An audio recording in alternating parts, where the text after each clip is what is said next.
most of the focus of the country is at this point. Mm-hmm. But and there's a big teacher shortage here, and they're finding different ways around it. Anyways, outside of that, it's the January 6th committee hearings, Hmm. the stuff we're going to talk about, like the shootings that have gone on, and the fear around that. So yeah, it's just, I don't want to say it's the new normal, but it seems like it's the new normal. So every other week, So, like there is some gun violence which is happening in the US right now. so there's what? Like, is it like this that every other week there is some gun violence in the US? Oh, that's every day. It's just the gun violence that gets attention, which is the mass shootings. But there's gun violence every single day. It's just, I mean, we're a huge country, but so it just depends where and who to see that determines the news coverage. Okay. It's been happening for so long in a place like Chicago, in the inner city and the tougher, more impoverished area of Chicago, that it's not even a news story at this point. And it's mainly like teenagers too, and it's more like gang violence and stuff like that. So I thought gang violence was like a thing of the past in like the 90s, 70s, 1980s. When LA had those gang violence things. and that's a problem of our media, is if it's not in the Hollywood capital, in the entertainment capital where it was happening. And what is happening there is now the homelessness crisis, which is really a mental illness crisis because of what we did in the 80s when we closed all of our asylums. So anyways, that's happening in LA. So that's where that focus is. And there's not gangs there anymore. So that's a good thing. But in Chicago, it's they have things called street block gangs. And what those are, basically, it's the youth of a neighborhood block, and they form a little group, and they'll go against a neighborhood block across the street. And you would have every block has a gang, and then that just creates blood cycle violence. Sort of like a sports team. Exactly like that. And it creates a blood for blood gun violence sort of mentality. Meaning you killed my friend, I'm going to go kill your friend or kill you because of that. Oh, so kind of like how religion works in India. How what? Legend? Religion. Like that's Religion. Yeah, that's how religion works in India. Yes. I read a crazy fact about your area. Yeah. And I'm not trying to stir anything up. No, go ahead. But the Muslims of your area have a practice where they shout at their wives 3 times, divorce, divorce, divorce, and then that's law. Oh, not in your system, but in their culture. Yeah, actually, I know what you're talking about. That practice is called triple talak. Triple talak, yes, I think I read that. Yeah, talak is the Arabic translation of divorce. So this was a practice back in this was stopped in 2019 by the lawmaking body of India. The parliament decided it was called the triple talak bill, like that bill, and it was passed by the Modi led government. So what year was that? 2019. Oh, so, okay. Yeah, the practice is actually an Islamic practice where okay, I got a new toy. So hey. So the practice is actually an Islamic practice. So when you are getting married, as per the rules of Islam, you have to say thrice "Kabul hai, Kabul hai, Kabul hai," which means you accept, you accept, you accept. You accept your wife and the responsibilities that come with it. So the wife and the husband, like in your culture, you say "I do," but you say only once. The wife says "I do" and the husband says "I do." and they are now pronounced husband and wife. In Islam, they have to say this thrice: I accept, I accept, I accept. So when you're getting married by that procedure, there are two procedures of marriage in India. One is the cultural practice, which every religion and sect has its own, and one is the legal practice. So in the eyes of the law, you are married when you sign the documents, and in the eyes of the culture, you are married when you say I accept thrice. So since you get accepted in marriage by saying I accept thrice, you can also get out of it by saying divorce, divorce, divorce thrice. Now, this was a very derogatory practice, especially because it would harm the woman a lot. So the government decided to step in and take this action. Now, given how India is a very culturally diverse country, uh, marriage is something as a subject. Marriage has never been in India, especially marriage has never been a contract between two individuals who want to live the rest of their lives together. It has always been a social contract between two communities, between two groups of people. So marriage is something which is celebrated by the society, which is mocked upon by the society, which is made fun of by the society, and the society has a major role to play when you're getting married. It's not just the two people who are getting married. So it was a social evil of sorts. But some people were for it. Some people said that the government is trying to invade into the cultural practices of Islam. It got a little bit of backlash, but majorly the decision was a very positive one. And yes, there has to be systemic reforms have to come in religious communities and conservative families, and that is how people progress. Like, divorce and marriage are something that have to be they have to be more individualized. So it was a good step by the government to show that the government has the power to declare who will be married and who will not be married. But yeah, it was very interesting. Yeah, I mean, I would probably say America's view of marriage in India is one, I guess, based off of what rich immigrant Hindus do, which is a very wealthy form of, I'm forgetting the word for it, where the parents choose, or not, or the Arranged marriage. Okay, arranged marriage.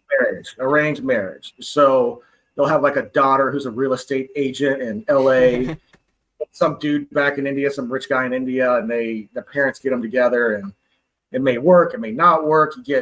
They pay an expensive astrologist Yeah. to come in, and he has a computer program. It's always fascinating that some dude has created an Excel sheet based on all this stuff and like the mathematical movement of the stars to then say that's a good match or that's a bad match based on like all this. It's really fascinating. I'm not making fun of it. It's like interesting. And then, so that's what we see. So when I saw that, I'm like, that's wild. Like, just because I imagine how many problems would be created in the United States if we had something like that, but also how many solutions there would be to some of our divorce proceedings, but it would end very badly. Yeah, I mean, Like see, US is more personalized, more individualist as a culture. They tend to keep things to themselves, and in some matters it's a good thing. In some matters it creates a division in society. I agree. What you've seen, yes, Indians, Hindus, Muslims, all of us, like especially in the North India, even in South India, no matter which religion you are from, like marriage is not just one function for us. Like it's a combination of it could be 5 6 functions. There's mehndi, there's engagement, then there's the actual marriage day, then like it's a whole group of festivals combined over a period of a month or so. Our marriages can last up to a month. That's how long the ceremonies are. So like what you saw, that is correct. We do have astrologers. They make something called the kundali. Now a kundali is a rectangle sheet on which the position of different planets during the time of your birth are recorded, and like it's very similar to what the zodiac is. Like, you know what the zodiac, it is based on the signs, it is based on the position of the sun during your birth. I'm very aware of all this stuff. Yeah. I didn't know about the thing you were talking about. What was it called? The kundali. Thing that, Kundali. The what? Kundali. Kundli. Kundali. Okay. Because that's cool. Yeah. Because what a lot of modern American women, they do like generalizations of astrological signs. Like I'm a Scorpio. I will say that like the descriptions are pretty on point. Like, but I don't like it's weird how that works. But and they will match based on those. Some of them, it's probably like 40%. It's interesting. That's how I just became aware of it. But the whole science of it's just a fascinating cultural thing. Yeah, And it's it's cool that it's around. it is a cool practice, as in because see, in wealthy families, uh, like I said, marriage is not just a contract between two individuals who want to live together. Like in the US, we often see children as young as 19 and 20. They are living by themselves. They have been, they are independent, and the parents and the children do not interact much. They don't have to make a phone call and then wait for a week to get a dinner. Families live together. India has been a culture of joint families. Now it is changing slowly, uh, but still, in majority of the cases, the children are part of family for a very long period of time. They are living with their parents even to the age of 45, 50. And what happens is, the girl the boy is marrying to, she is going to be part of the family. She's going to be incorporated into the family system. So when that kind of a thing is at stake, uh, it is very common for children of wealthy families to be planned, or to be reserved to marry a particular person of a family of the same social class and economical class at the time of their birth. Or if they are as young as 5 or 6, like they will be reserved for each other, and then when they grow 21, 22, whatever the age is, they'll get married. So very like seldom, I would say, do prosperous children of prosperous families get the opportunity to marry somebody who they, like, you have to go and pick for yourself and choose. That seldom happens. But yes, it is happening in the so-called high-end metro cities, uh, so-called developed cities. I call them so-called developed because they're economically prosperous, yes, but culturally they're bland. Like Dubai. Dubai is just, Oh, like Dubai? yeah, like these cities are just like Yeah. Dubai. Okay. Like I get economically what you're saying. With that. economically prosperous, tall building, blue glass, culturally bland. And in those buildings, if you didn't know, they have to truck out all of their waste because they didn't build like one of the pillars of like what Harappa, I think I said that right, in India created like at the dawn of time, the plumbing. I mean, that's like foundation. And they didn't have that, but they built this skyscraper. So it's absurd. But then they have all this like Gucci and stuff. Yeah, I see what you mean by that because they like imported culture from around the world. Exactly. It's all style over substance without understanding the original. Like copy the original, but understand what it means, what it's trying to imply. That's the thing. Yeah, it imported stuff it didn't fully understand, and you can sort of see that. And it's nice looking, but it's also like, yeah, that, like I said, there's something missing. I think everyone sees that, Yeah. right? Because and there's places in Florida like that, but as soon as you would like leave the resort or something, you'll see the real Florida. You'll see a guy in overalls next to an alligator. So that's the real Florida. Florida guy. Yeah, that, and it's made fun of, but those people were like the pioneers, and they're wild people, and they're great. Yeah. They're very nice. I mean that. I think one result of globalization has been the extreme levels of homogeneity in different human beings of the same economical class. Like, get what I'm saying? A rich person from Japan, a rich person from India, a rich person from US, and a rich person from Europe. They will all have the exact same eating habits, exact same mannerisms, exact same content consumption rituals and routines. It becomes very bland at a point.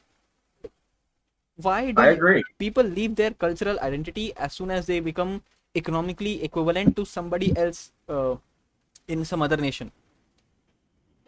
Yeah, and I think that's lost in countries that have developed, and it's interesting to see. But even if you like get an education and get like a middle class job, then I think it's on you to sort of keep that going and appreciate Exactly. your culture, because you don't know when it's around, but when it's gone, Yeah, like people. it's fast. Exactly. Like people have been like I was mocked by some people regarding something. Like recently I published an article with you know the one regarding intelligence failure or something like that. I recently showed it to some people and they said you should publish it. I published it, and most of the comments on those were like, oh, you are a pseudo liberal, you're trying to be American by using this sort of English and that.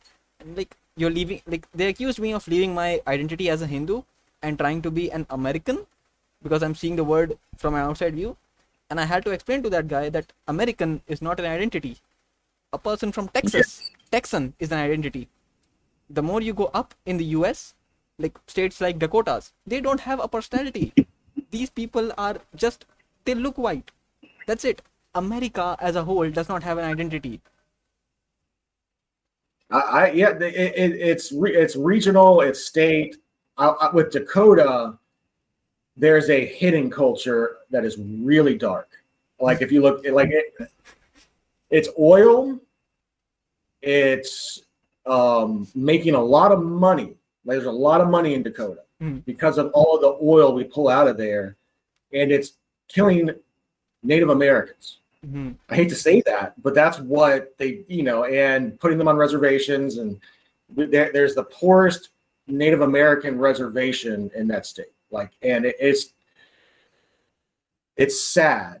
So they have a beautiful Sioux culture there.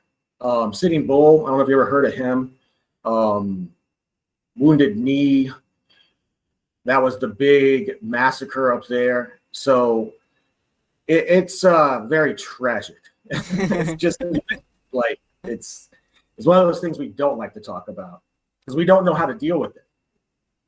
Yeah, the problem with most right-wing Indians, especially like I've seen this with the right-wing Indians also, they think that entire nations have one singular identity, and that is how they have a massive misinterpretation of the entire word of globalization and the internet. And that is where we as Indians lack the perspective. We fail to understand the perspective of the word and the importance of good diplomacy. Like if you are not spending on diplomacy, you will spend on bullets, and diplomacy comes for cheap, words do not.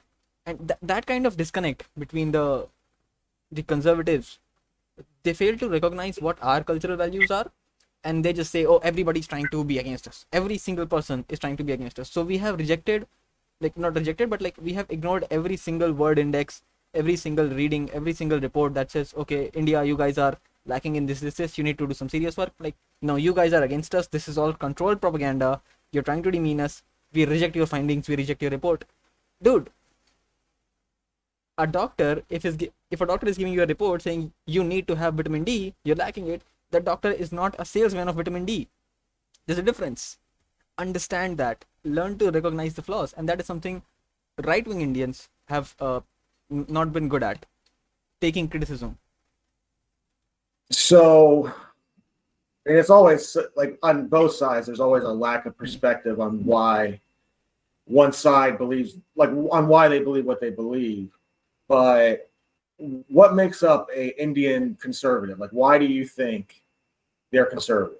Does that make it? Is it just culture, their upbringing? Is it education, region? Yeah, religion? It has to do with education. Education given to a child by a very young age, which has taught him not to question. Questioning is not encouraged. Questioning is seen as a bad thing. Do not question anybody who's older than you, or do not question anybody who's restricting you, because whatever restrictions have been placed on you, they are for your own good.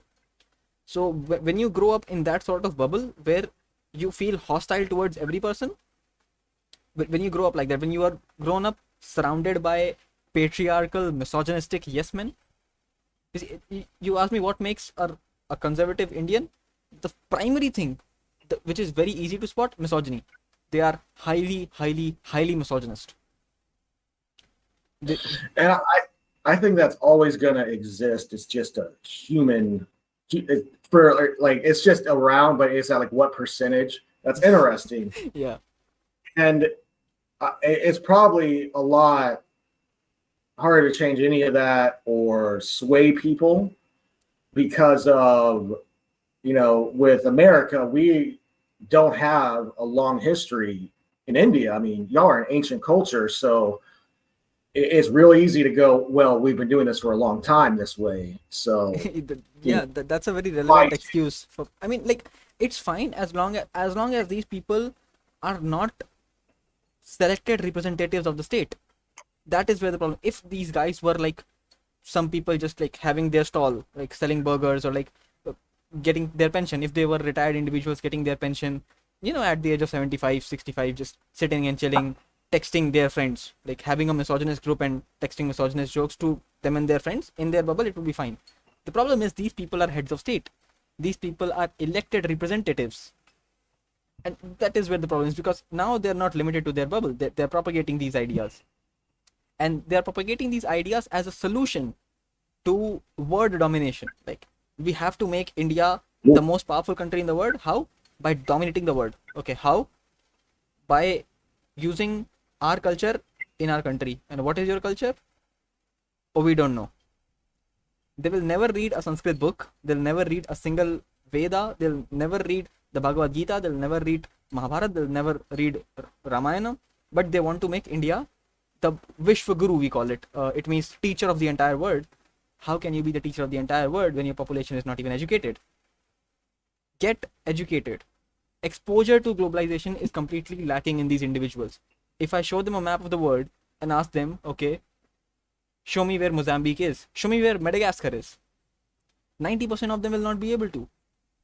More than 50% of children in India studying in colleges, bachelor's degrees, if I show them a map and ask them, point to me where Vietnam is, nobody will be able to. In my class, I felt this. We are a class of journalists, 74 individuals, journalism students, and our professor asked us a question that, she asked the entire class a question. Okay, name some countries where the press is regulated by the government. And okay, I knew 4 or 5 of them. I said, Vietnam, Cambodia, and I said Cuba and all these. And I said, okay, take some prominent names, countries which people recognize. What do you mean take some prominent names? That's a valid. That's tough. I don't like. And with the professor, right? Like, what do you say to that? I get why that professor said that, but how do you not know Vietnam? You are a journalism student. How do you not know Vietnam? Yeah, and Vietnam's an important place to know right now. Like, it's with everything that's going on, it's an important cog in everything that's happening. It's very important to counter China's the dragon expansion, whatever these guys are doing. Vietnam, Singapore, Thailand, Malaysia, Indonesia, India, Japan, these are important countries. They are involved in global. Vietnam and US have had a war. What makes a country more? Vietnam is the only country which has defeated US. Yeah, how? And it's good to know how they did that. Exactly. Like, for any country with how we act. It's the only country that has able to do that. US, even today, we firmly believe that US and Israel are the strongest countries in terms of military, in terms of technology, in terms of defense. You guys set the bar, like that is the standard, US standard. And to not be aware of that, I think that lack of exposure is what constitutes to making a conservative right-winger. Lack of awareness of what is happening around the world. They'll have no idea about it.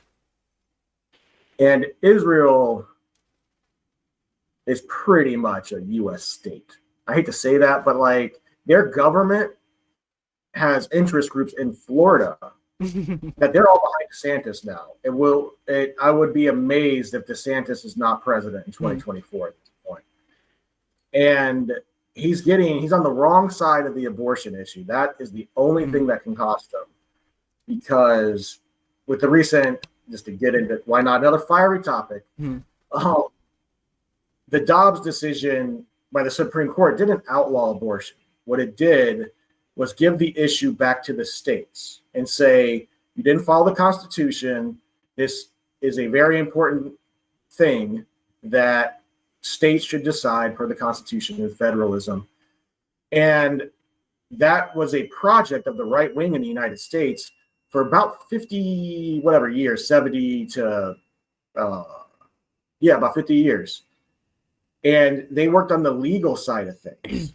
They never thought to ask people, like in the broad majority, that in all of the good things that have come out of that decision, and I'm not just talking, like they like to just sink in on this one issue of a woman making the choice after X amount of time to, cancel a pregnancy. The real positives out of all that, out of this ruling, was IVF, or in vitro fertilization, came from it. Stem cells, all of these important scientific findings, and now you're seeing certain things, medical procedures go away that in some states that have did pass an anti-abortion bill, and it's really upsetting a lot of people that didn't connect the dots.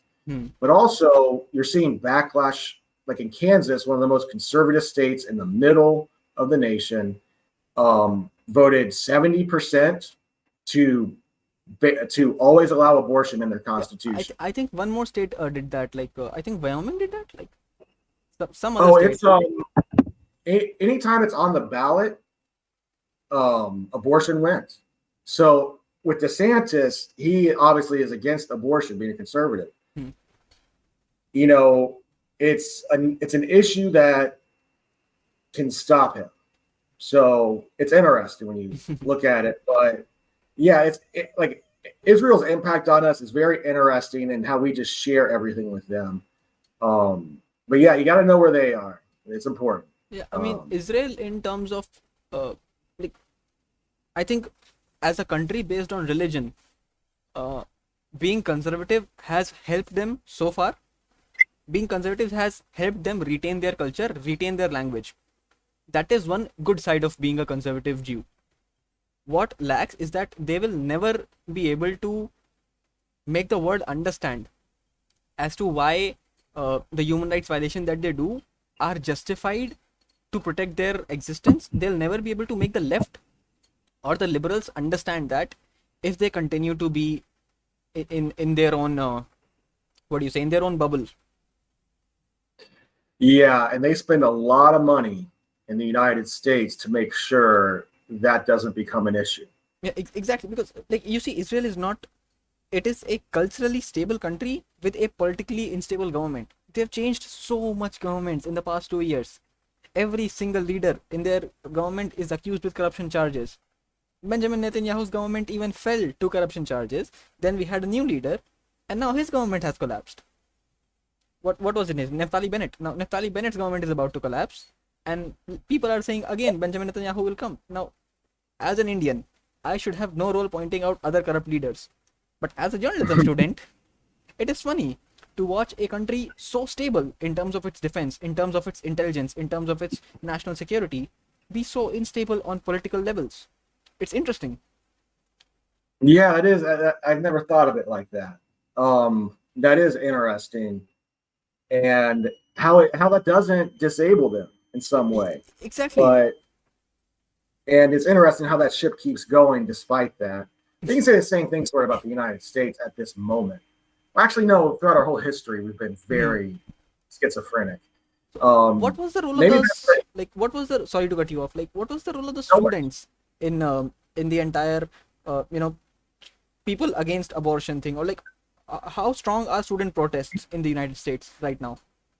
So this decision came out in the summer. So students, I had one student mention it to me. So I taught summer school over the summer, and it's like a freshman upcoming 9th grade students course that no one ever wants to do.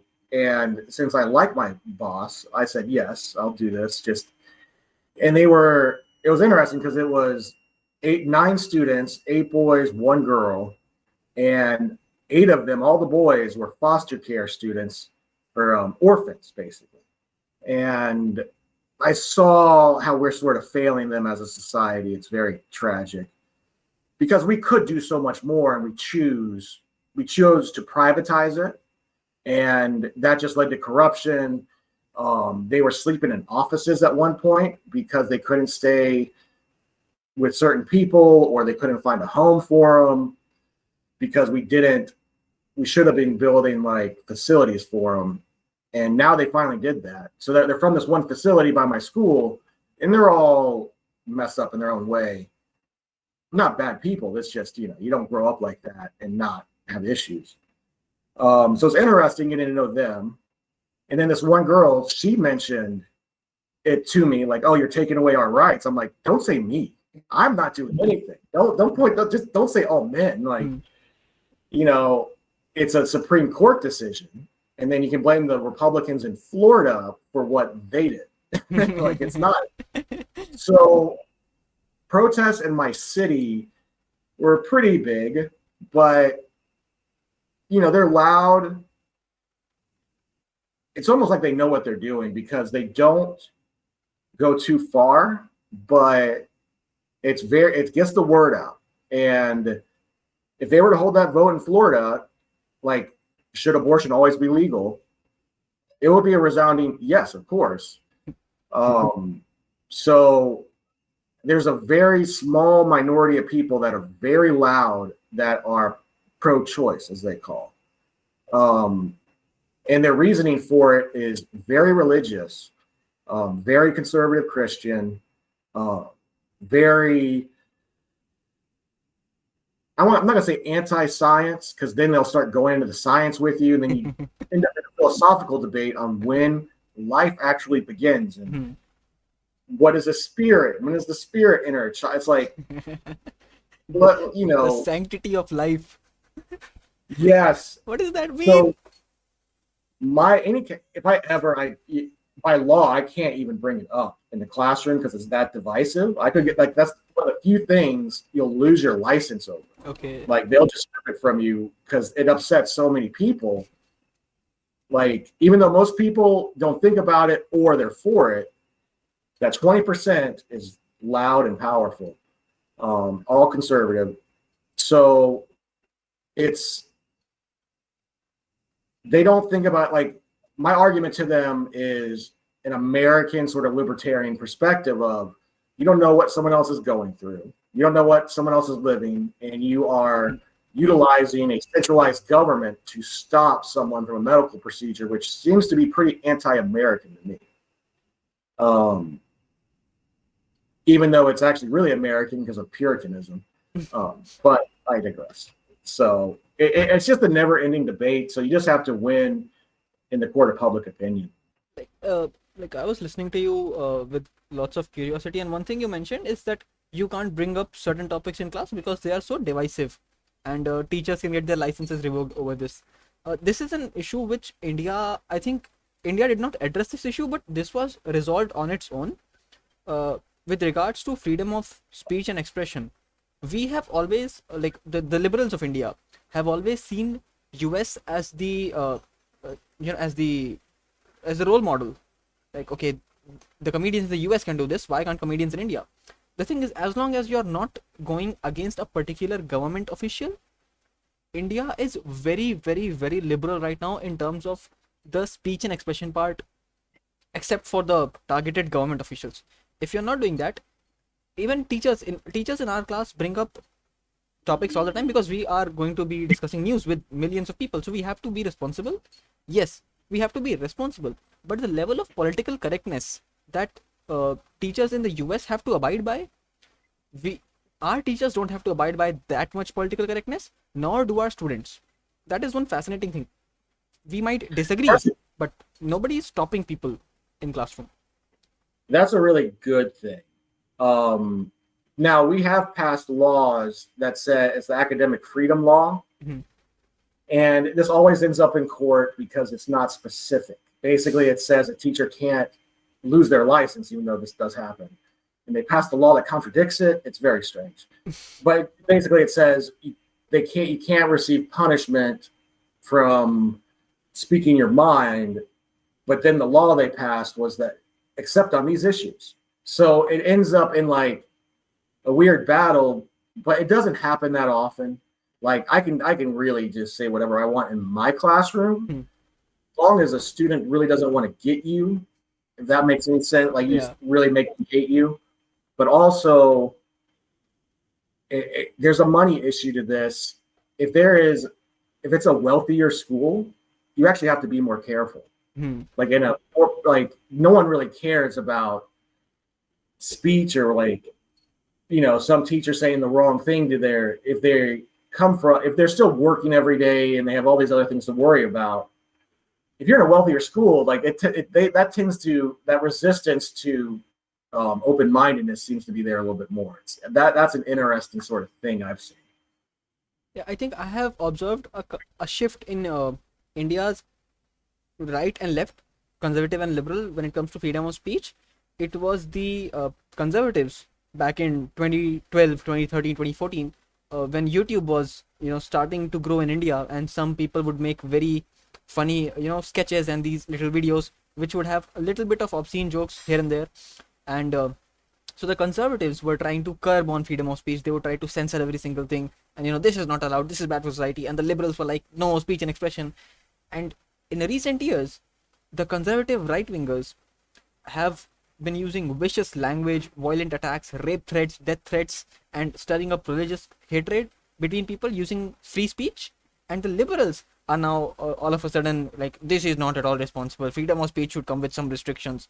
So liberals are trying to restrict the freedom of speech of the conservatives now. So it's a very interesting shift which has come. It's important to understand the difference when who is trying to curb who on what basis. I've seen the same thing, which is a good reminder that in the systems we live in the time we live in, that with censoring, if you try to censor the other side, at some point they're going to come back and try to censor you. So you should try not to strengthen that, because you're just giving, in a democracy, the tool, a weapon to the other side to use against you. If you use it against them, we saw that with COVID in America in a major way, where liberals just shut down any dialogue about masks, about the vaccine, and it just shut down the credibility of that side, because it looked really bad to shut down any dissent, even if it was stupid. Let people decide.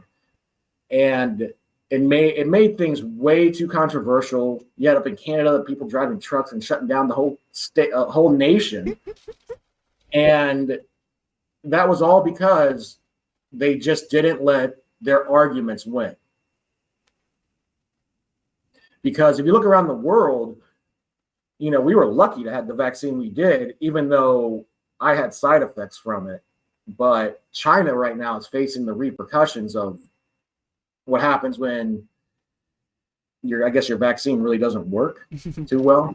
Yeah, I think you have such a centralized government. Exactly.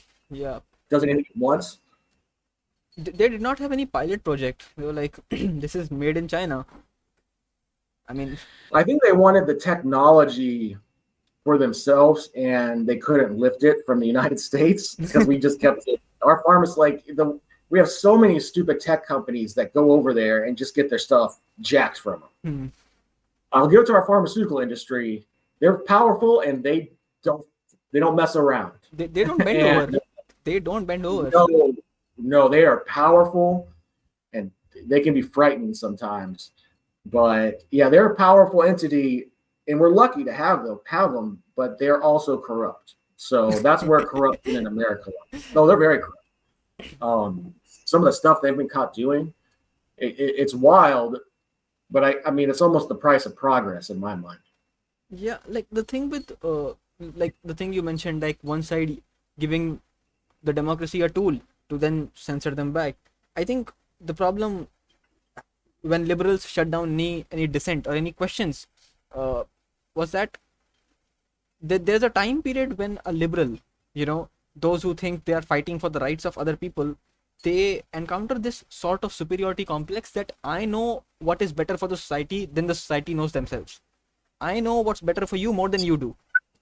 Yes. And it's a big problem. Yeah, and that is what I call an Indian parent. So in political language, there is a time in the life of every liberal when a liberal becomes an Indian parent, and when a liberal becomes an Indian parent, then this happens. They shut out all dialogue. Okay, mask is right, you have to wear it, and they will try to make every person wear it by force. I'm not saying people should remove their masks.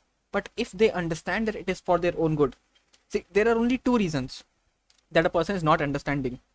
One reason is that that person does not want to understand. He knows that it is for his good, but he does not want it because of some other reason. And the second reason is good people who are good educators, good journalists, good media personnel, responsible scientific individuals with good scientific temper, they have not been able to reach to them. Like, I can guarantee this as a good communicator myself. If I can reach to you, I can make you understand how wearing a mask is essential, how compromising your so-called freedom is going to be beneficial for you as well as for others. That's I agree. How many people are still wearing masks in India, do you think? You know, when you walk out on the street or you go to the mall or something? In few places, mask mandates are required in theaters and in some malls, but largely India has relaxed the COVID now because every single person is vaccinated now. People, like more than 90% of the population has got vaccinated. We have vaccinated very quickly. Like, that is one thing I'll give to the government. The vaccination program was excellent in India. COVID is no longer a big issue. Monkeypox is a bigger issue than COVID. Oh, really? So I think that's a test of government competence was the vaccine and getting it to people. Was it free in India? Yeah, it was very, very cheap. Some people got it for free. I went to a private hospital, and like I was among the privileged individuals who could get it for private. But even when I did go, it was very, very cheap. Like, the first dose was for 800 rupees. That is $10 in terms, if I do the conversion. And the second dose was for 350 rupees. That is 8 ones are 8, 16, $4. $4.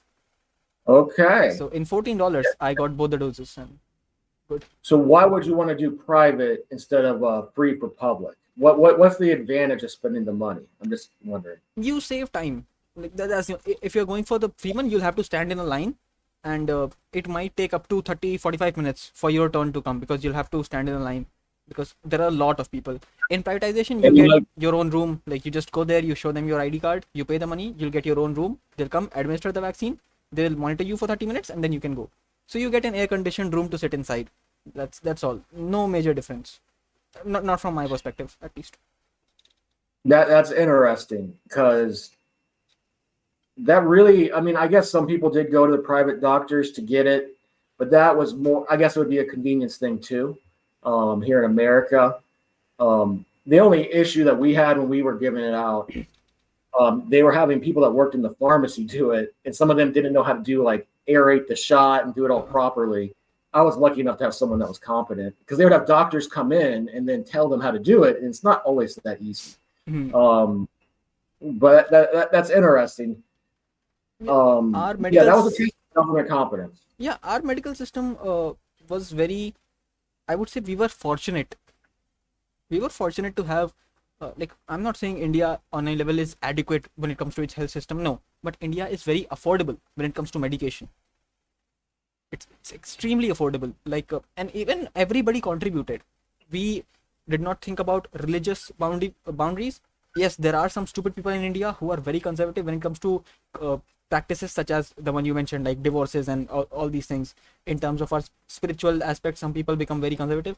But when it comes to real scientific things like polio vaccines and COVID vaccines, people showed a very scientific temper.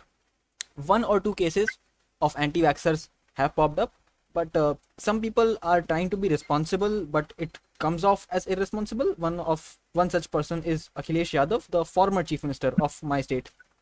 So he has said that I will be the last man in my state to get vaccinated. When the current government will ensure that every single person of my state has gotten the vaccine, then I'll also go get the vaccine.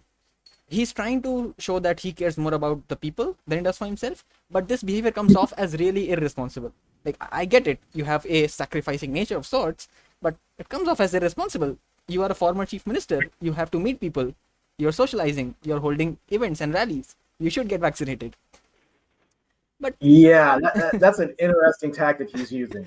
That's fascinating. Yeah, and that's really interesting. It does seem to be pretty stupid though. Yeah, but that's just interesting. Yeah, it's yeah, but every single person contributed a lot. Doctors, medical students, like we have, like, India, lawyers, doctors, engineers. That is what we produce. So we had lots and lots of medical students, final year students, who were trained to administer a syringe, and they helped a lot. We really thank our frontline workers, every person who was involved in this. Yes, there have been mishaps. Yes, it could have been better, but what has happened is much better than what you would expect of a country of this huge population. Like, it was very well managed. Maybe I come from a That point of privilege, but yeah, it was well managed. and that's something to be proud about. Just because you just look around the world of where the nations that I'm just basically pointing at China at this point, like just how much of a disaster they are. Um, and it's just interesting. So that's something to be proud about. So going on to, I guess, violence. Yeah. What I've been looking at just some articles. So it's like student protests after class. What is that? 9 boy dies by suicide. Teacher suspended after she walks on chair. Oh no. Then there were like gangs of students in a bombing. Yeah. So so that seems to be more like Chicago level, like turf violence than like a school. Like the school shooting is a unique thing, because I was hoping we didn't export it over there. I was really worried about, like, oh no, not like that's gonna be bad. But what are your thoughts on this? Well, the thing with, see, India does not allow the sale of firearms as they do in US. Firearms are very restricted and very regulated. Although, with a little bit of paperwork, with little help from some government officials, with a little bit of bribery, you can get your hands on something like a Beretta 9mm Beretta, the equivalent of the Glocks, something equivalent to a Glock. But they can only fire up to 7 to 9 rounds, not more than that. So yes, Okay. there is gun violence in India. It happens occasionally. Mostly it is religious violence. Rarely it is seen in schools. In college, universities, it can be more, but in school level, it is rare. These cases are rare. So it can come from anywhere between dispute between two students, dispute between students of two communities, dispute between teacher and a student. It is occasional, but it does happen, because you see, in India, like I've mentioned this before, a teacher is a very authoritarian personality. Teachers have basically the power to ruin your school lives. They will make you hate the subject, they'll make you hate the stream, they'll make you hate the class, and they'll make you hate education. So you'll not see education as something to empower you or something that gives you knowledge. You'll see it as the only means to get a job.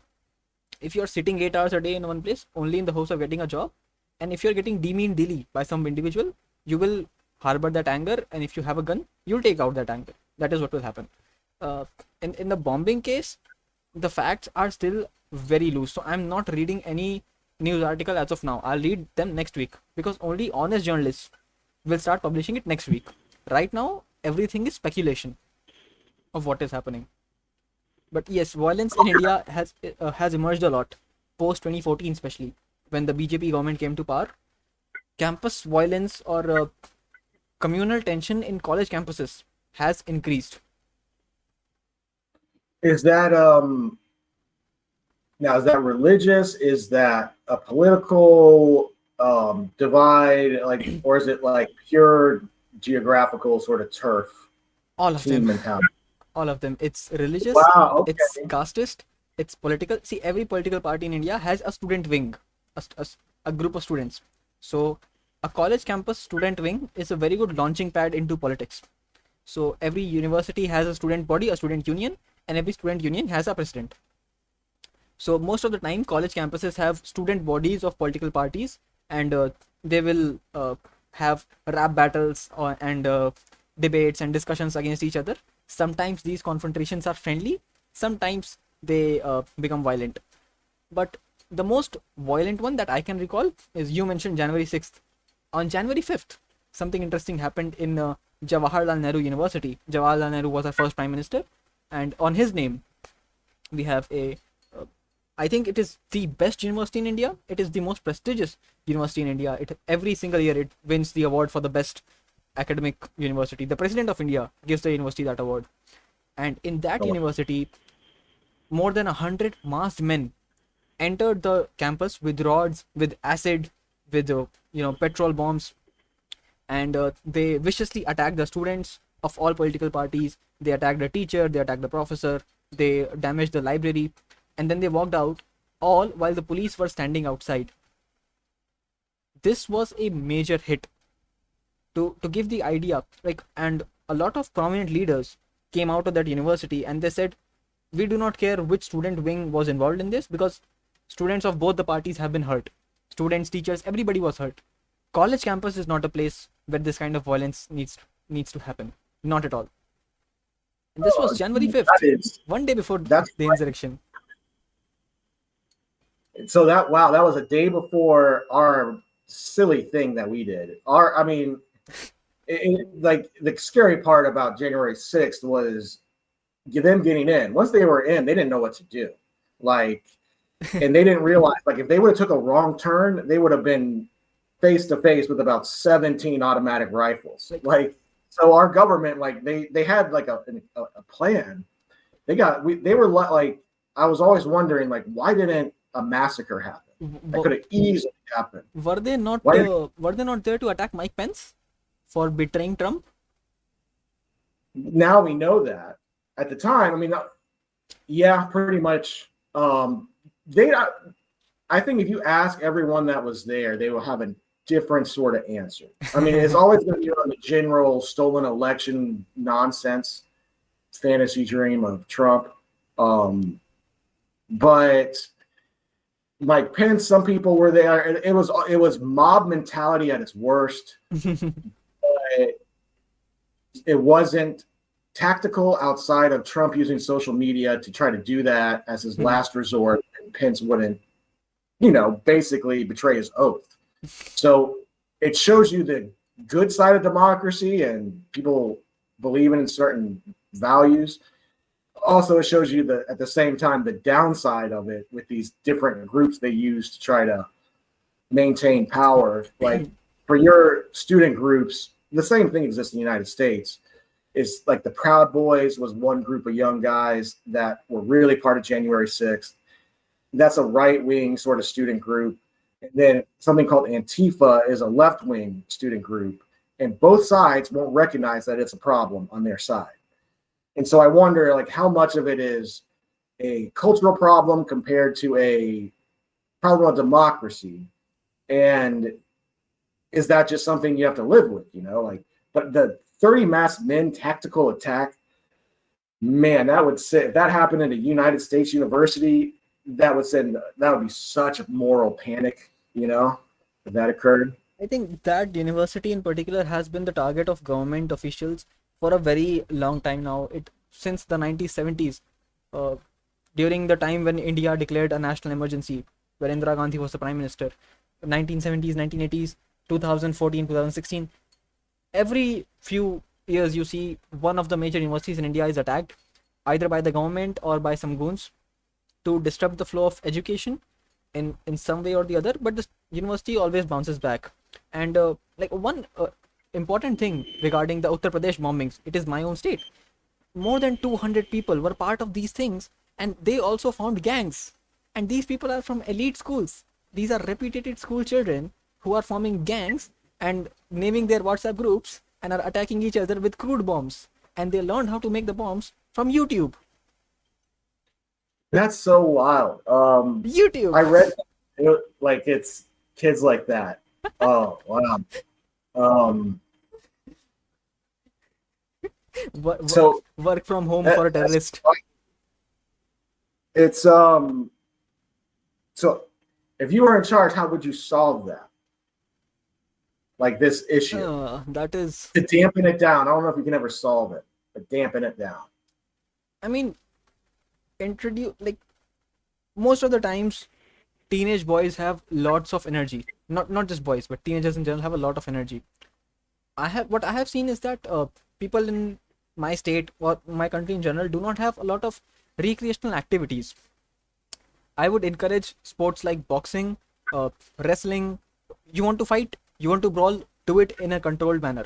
Come here, come to the ring. You want to show me who's boss? Come in. I'll encourage sports as much as possible. I'll give people opportunity to play laser tag, paintball, and these kind of things. And I'll take down these videos from YouTube. No, don't give a sword to a monkey. Don't. No, put people I in think that's other things. that's very intelligent. That because I think that's a strategy, maybe not intentional, just that sort of happened that does help the United States. Is we have a lot of parks. We're just with geography that allowed us to do that, and a lot of recreational activities for the youth. Um, and that came around for a lot of different reasons, but that is a healthy outlet. So yeah, I guess, and you know what, Chicago doesn't really have a lot of it because you're sort of trapped in the city. So it's interesting now that I think about it. That yeah, I think that's a smart thing to have an outlet for that competitive sort of male energy. Yeah, Um, and like this kind of, I'll stop media. I'll like, as a liberal, it hurts to say this, but I'll censor media a lot. I will not at all allow any films, series, or songs that kind of glorify this gangster culture. No, I see a lot of rappers, these young wannabe musicians who claim that, oh, I carry a gun. Oh, I killed somebody. Oh my god, I'm so cool. Yo, bro, I'm rowdy. No rowdyism will be allowed. If I ever become a leader, I'll be a dictator. And I am I like democracy. I love democracy. But if I'm in charge, I'll be a dictator. You do as I say, or I'll shoot you. We have a huge um, population. Like, see, one thing interesting which I've noticed in myself, I recently started to drive a manual car. So I'm learning how to drive a manual vehicle recently, and I'll be getting my license soon. So I was a very humanitarian kind of person, very liberal, very open to help others. As soon as you go on an Indian road, as soon as you start to drive, you develop this deep sense of frustration, anger, and hatred towards other fellow human beings. yes, yes, And now I can understand where the road rage comes from. yes. So it seems like yeah, we've sort of exported a couple of things to y'all, like the whole rap culture. Ugh, like that's such a bad thing, and it comes out of an oppressed class, and that whole mentality of oh, I'm tough comes from the fact that they're oppressed, like they've been oppressed in the past, and they want to say I'm not that, and it's not that anymore. It's they have more like any oppressed person in America has so much opportunity, Mhm. right at this point in time. But this culture still exists, and it's wild how that went to India. Not a good thing. But yeah, no, driving is still. It's good that you know how to drive a stick because it's a skill. It's a good skill to know. Um, yeah, but in the United States is the same thing. Where I live in Florida, it's really bad. I saw like 5, 7 accidents this week going to work, and people are just so selfish. Yeah, so yeah, you end up disliking some humans when you drive. Yeah, I mean, violence in students, it primarily comes from this, this obsession with celebrity culture. Worshipping these entertainers. Like, I'm not saying that these are bad people. I don't think even they realize what consequences their songs are going to have on youth. I mean, these guys are entertainers. Listen to their songs, play their songs on parties, dance. If you like the song, dance, sing along. Do not try to imitate what some guy is saying that he did back when he was poor. No, Yeah, most of these raps are generic. In childhood I was poor, now I have money, and what do I do with money? I take drugs, I drink alcohol. This guy your role model? Like, I've never seen a rapper go, I pay my taxes on time, y'all. I drive an electric vehicle. Like, where are these rappers? oh, that would be such a hit at this point. Like, It would be so different if I think someone did that. Elon Musk should have a song on his life. Like, Elon Musk is he's the richest person in the world. Why are you not making raps on him? I drive electric vehicles. I am a rocket scientist. I launch satellites. Why is our youth not inspired by the richest man in the world? They're instead inspired by these wannabe gangsters who are like trying to imitate the gangsters of the 1970s US. You know, they're trying to imitate the gang culture of Italy without understanding what the underworld of India looks like. They'll have no knowledge of the attacks and espionage and history of terrorism and violence, and they're like, yo bro, I'm a gangster. Okay, under what law of the constitution are you being charged? Bro, I don't know constitution, bro. You know, and it's like they know the Hollywood version of gangster, because in reality, because in my town in Tampa, we actually have a history of the Italian mob, and my uncle saw a local shopkeeper get shot by them, and they were actually deleted by the local Italian community. Like they weren't seen as cool, and the local Italian community worked with the FBI to it was Santo Traficanti was the guy that ran the Tampa mob. And I'm sure they're still around, but they're not loud. You don't know where they are. They're probably in the drug trade. Pretty much everyone. Florida, that's Florida. But yeah, like it's not a positive thing, and it's not seen as a positive thing outside of like rap, I guess. Exactly. But that's it's a fictional fantasy. It's not reality.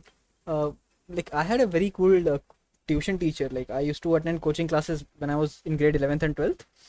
So some of the students from our class, they would smoke cigarettes, outside of the coaching. And so one day our teacher, he just like walked out of, and he saw one of the students, he was smoking. So the teacher approached him, and like he immediately tried to like put it behind and like smoke it out. And he said, yes sir, good evening sir. The teacher asked him, okay, what were you doing? He said, sir, nothing, this is nothing. Just sometimes I do this occasionally. It's fine. I also smoke. Do you know when the first cigarette was invented? Do you know in India where tobacco farming is done? Do you know what is the chemical composition of nicotine? Do you know the chemical formula of nicotine? He's like, no sir. This is what makes me mad. It doesn't make me mad that you're consuming it. What makes me mad is you do not know the science behind it. I'm here to teach you chemistry. I'll teach you chemistry of everything you want to know.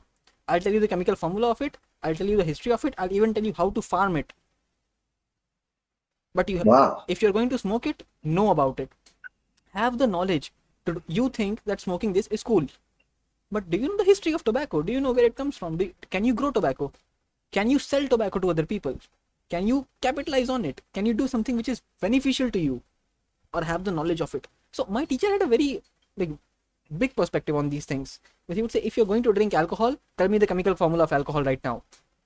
Is it an organic compound? Why does alcohol dissolve with water if other organic compounds do not dissolve with water? And that's how he would teach us. That's a really good teacher. That's really good perspective on getting people's attention and to not admonish, but I get maybe admonish in the right way to teach a lesson without coming off like a authoritarian sort of just jerk. Yeah, that's interesting. I'm glad you told me that. That's fascinating. I mean, the thing with India is that every single time a person in this country has tried to teach us peace, we've shot them. I guess so. It's very fascinating. Like every single person who said religion and community should not fight, Mahatma Gandhi, boom, dead. Fuck.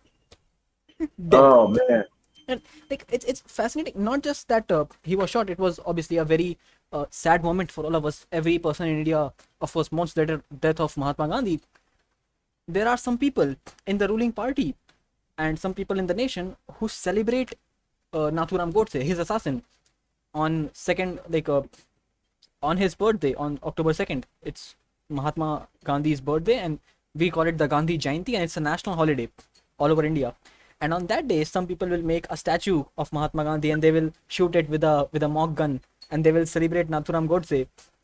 Like that is the equivalent. Like look how much freedom of speech and expression we have. This is the level of speech and expression that we have in our country. I don't think any person in US can celebrate Lee Harvey Oswald. Like can you imagine on the birthday of John F. Kennedy, people are making statue of John F. Kennedy and are wearing the mask of Lee Harvey Oswald and are shooting John F. Kennedy, like Lee Harvey Oswald, all hail Lee Harvey Oswald. Nobody will do that. Wow, I'll tell you what. Some of the trolls in the United States on like that do like performance art pranks and to get people mad. They should just look into India. What does India do? Oh, they celebrate the guy Gandhi's assassin Yeah. on the day on Gandhi's birthday, just to like get up. Like that's so wild. Like that's I mean, it's like, look at the. I don't know how creative this is. I mean, this is fascinating. Like, this guy who taught us non-violence, you know what we did to him? You know, well, okay. So like, why would they build that statue in the United States? If I saw someone doing that to like we'll say Martin Luther King Jr. or okay. Gandhi, Hmm. if they were celebrating James Earl Ray in like Alabama and they built a statue of it, the panic around the United States would be so insane.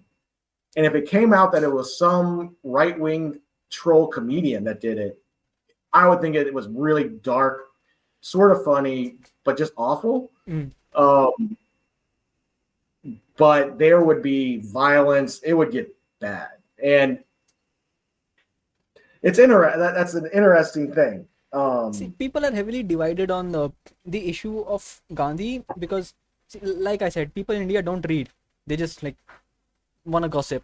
So, one particular community of right-wingers, there's an organization in India known as the RSS, and that RSS community, the assassin of Mahatma Gandhi, Nathuram Godse, was a former member of this community, and then he left this community, and then he started doing some vigilante work, some journalism, and he discovered some things, and then he shot Gandhi, and then in his court trials, he said that I shot Gandhi because I love Hindus, and Mahatma Gandhi allowed the creation of Pakistan to happen, and this and that. So people are divided on the issue of whether Gandhi is responsible for the two-nation theory and for the partition of the country. But these are a minority group of people. Minority, and by minority I mean these people are very less in number. So like, it was like Hindu nationalism. Yeah, it was a radical right-wing Hindu attempt. Like, okay, how can you allow for the two states? Like, people who have read Gandhi know that Gandhi was strictly against this divide, and like, yes, Gandhi is not a savior or a god. He has his issues. He was a pedophile. There's absolutely no doubt in that, and he should be punished for his crimes which he committed against his niece. That is a completely different issue. I never knew that. Okay, yeah. So what he would do is Gandhi is said to be like, it is written in the books of people who are close to Gandhi that in order to practice his celibacy, he would ask his niece to lie down naked next to him when he would sleep. So yeah, he has his dark side. I'm not saying that he's some god. No, of course he has many problems. Every human has that though. It's just like, what is it? Like Martin Luther King Jr. was a serial adulterer.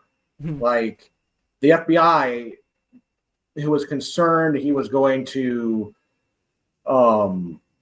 prevent African Americans from going along with Vietnam, or sway them to communism, basically tried to have him commit suicide. By constantly telling his wife, your husband's cheating. But the thing is, they weren't lying. Yeah. You know, so it just didn't work because he could easily say, well, no, they're just trying to, you know, ruin my life. Exactly. But like, he was able to get away with it for a while. It's just like, it's humans, like humans. It's fascinating how, like, every person has these flaws, and like, without acknowledging those flaws, we were just like, every single person who taught us to love, we straight up like, boom, yo guys, this man needs to go away. We did this to Jesus. We did this to Prophet Muhammad. May peace be upon him. We did this to Gandhi. We did this to Martin Luther King Jr. We did this to JFK. Every single person who thought of uniting us, who thought of solving a conflict, even Abraham Lincoln, they have all been murdered. None of them died of natural causes. And you know, it's because it takes away perspective, like, of just what humanity is. Everyone's flawed in a certain degree. At the same time, you can do great. Like, that same flawed person could do something fantastic. And it's when people are put on a pedestal, that seems to happen. They're like, oh, well, that person's imperfect. It's like, well, of course, but why do you care? And then you'll really find the reason behind why they're pointing that out. Like why do you care about that? And it's like, oh, you don't like what that person's doing. That's definitely a thing. And because then that's what motivates them to do the whatever assassination or something. But yeah, that's very sad, I guess. I mean, Uh, is there a sect in US which actually, like, do you think there is a group of people which harbor feelings of sympathy or greatness for Lee Harvey Oswald? yes, probably. Um, they don't get a lot of coverage, but it's probably the Ku Klux Klan, I would imagine. They're around.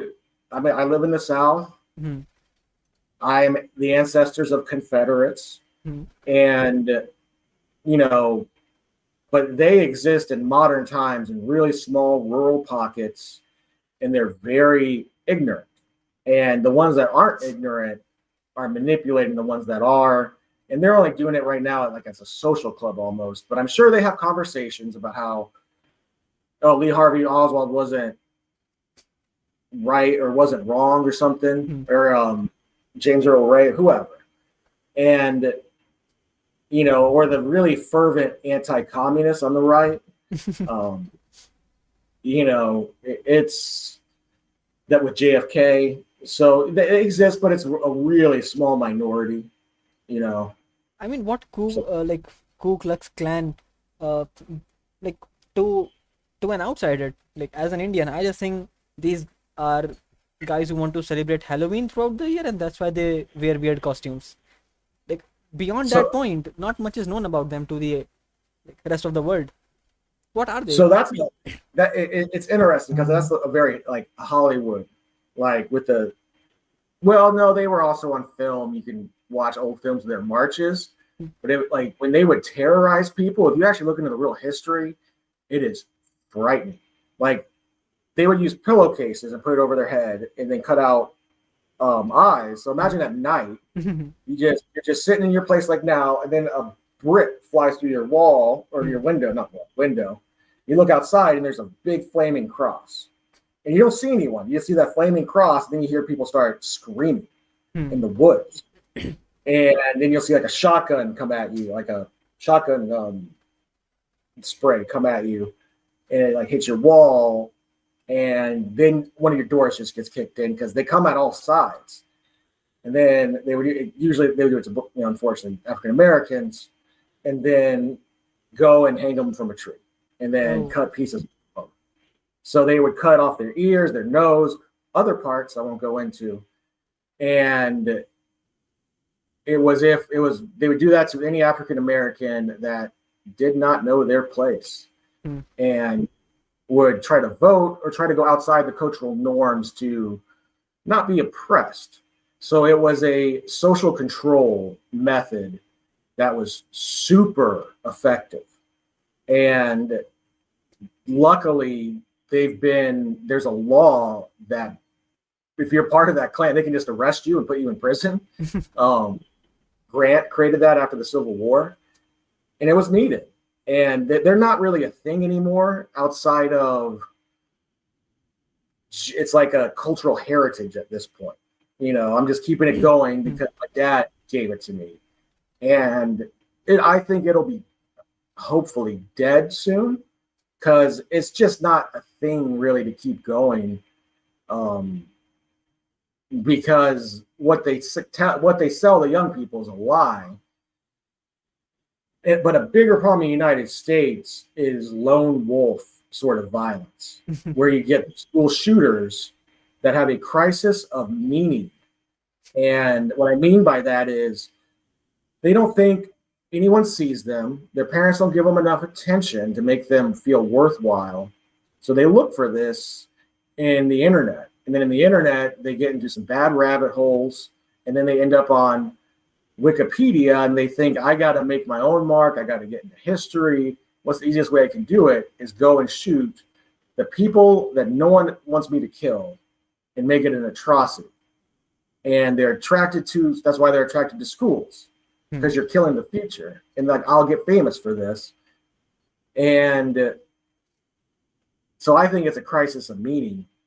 that can be cured through education, but at the same time, it can also be cured by preventing people from getting automatic rifles too. So Like just a wild thought. I mean, yeah, who would think that? That is crazy. Like, I watch yeah, Fox like, News. I watch Fox News. Gun violence is not caused by guns. I watch and Fox News. I get the gun advocate's point, like intelligent gun advocates, not the guys barking to the crowd and having the crowd go, yeah, gun rights.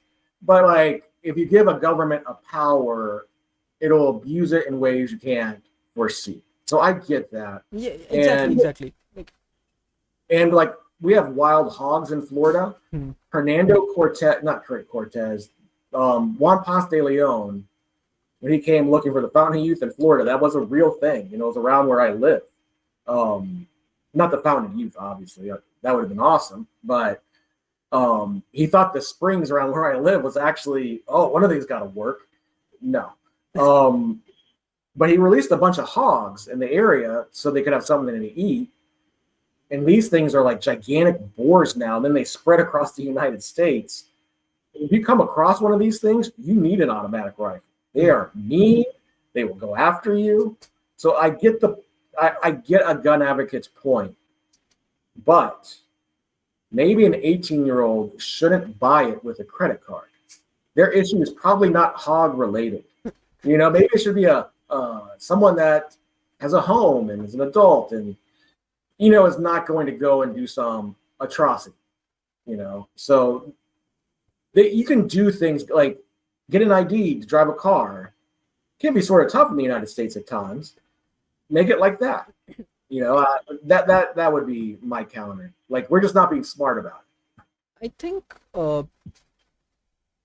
what is the stigma around metal detectors in students right now? Like, when I see American news, I see that some liberals and like most of the people are like installing metal detectors in school implies that something unsafe might happen here. Don't make the schools like airports. Don't make the schools like, this is one common thing that I get as an inference, that airports and schools are different things. And as an Indian, I have grown up around metal detectors. There's a metal detector in every single shopping mall, in every single exam center that I go to, in every single event that I go through, in every single webinar, seminar, restaurant, hotels.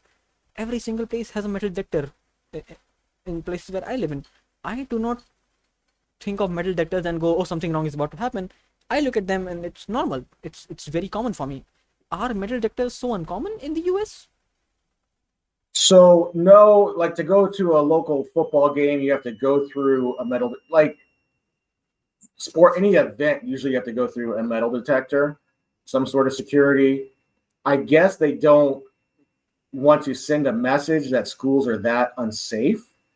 Instead, they have a militia down the street in Florida, at least. Because I would say, like, in my area, we have a plan, and I've been through the drills. I've been the fake shooter, and it's wild what they do. Basically, they have a SWAT team on guard per every like 5 schools in an area that can get there within 2 minutes is their rule. And they get there, and then they come at the person at 2 different angles with that person's dying or we're dying mentality. So they would rather have that system and to solve, I guess, this problem than metal detectors. I don't know if metal detectors will stop someone from the outside coming in, because that's what seems to be the issue now. But there's a stigma to metal detectors as well, that you only put those in poor inner city schools because those people can't be responsible enough to take care of themselves. So that's an interesting topic to sort of dissect in the United States, because of how we look at school and what school should be as this sort of innocent place, which also makes it a target too. So it's psychos.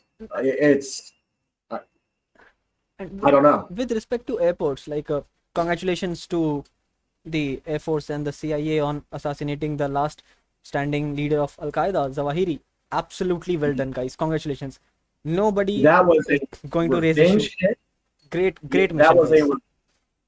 a revenge hit of massive proportions. Like, Well done. we violate all these laws to basically go after a guy that doesn't matter anymore. I'm all for it. Don't Yeah, get me exactly. wrong. Great job. Absolutely And amazing. it's a message to the rest of the world. Like, Yeah, yeah, we're vengeful. the like especially in India, like this is one issue where I am strictly for. Great job. There should be no human rights commission, no human rights report for terrorists.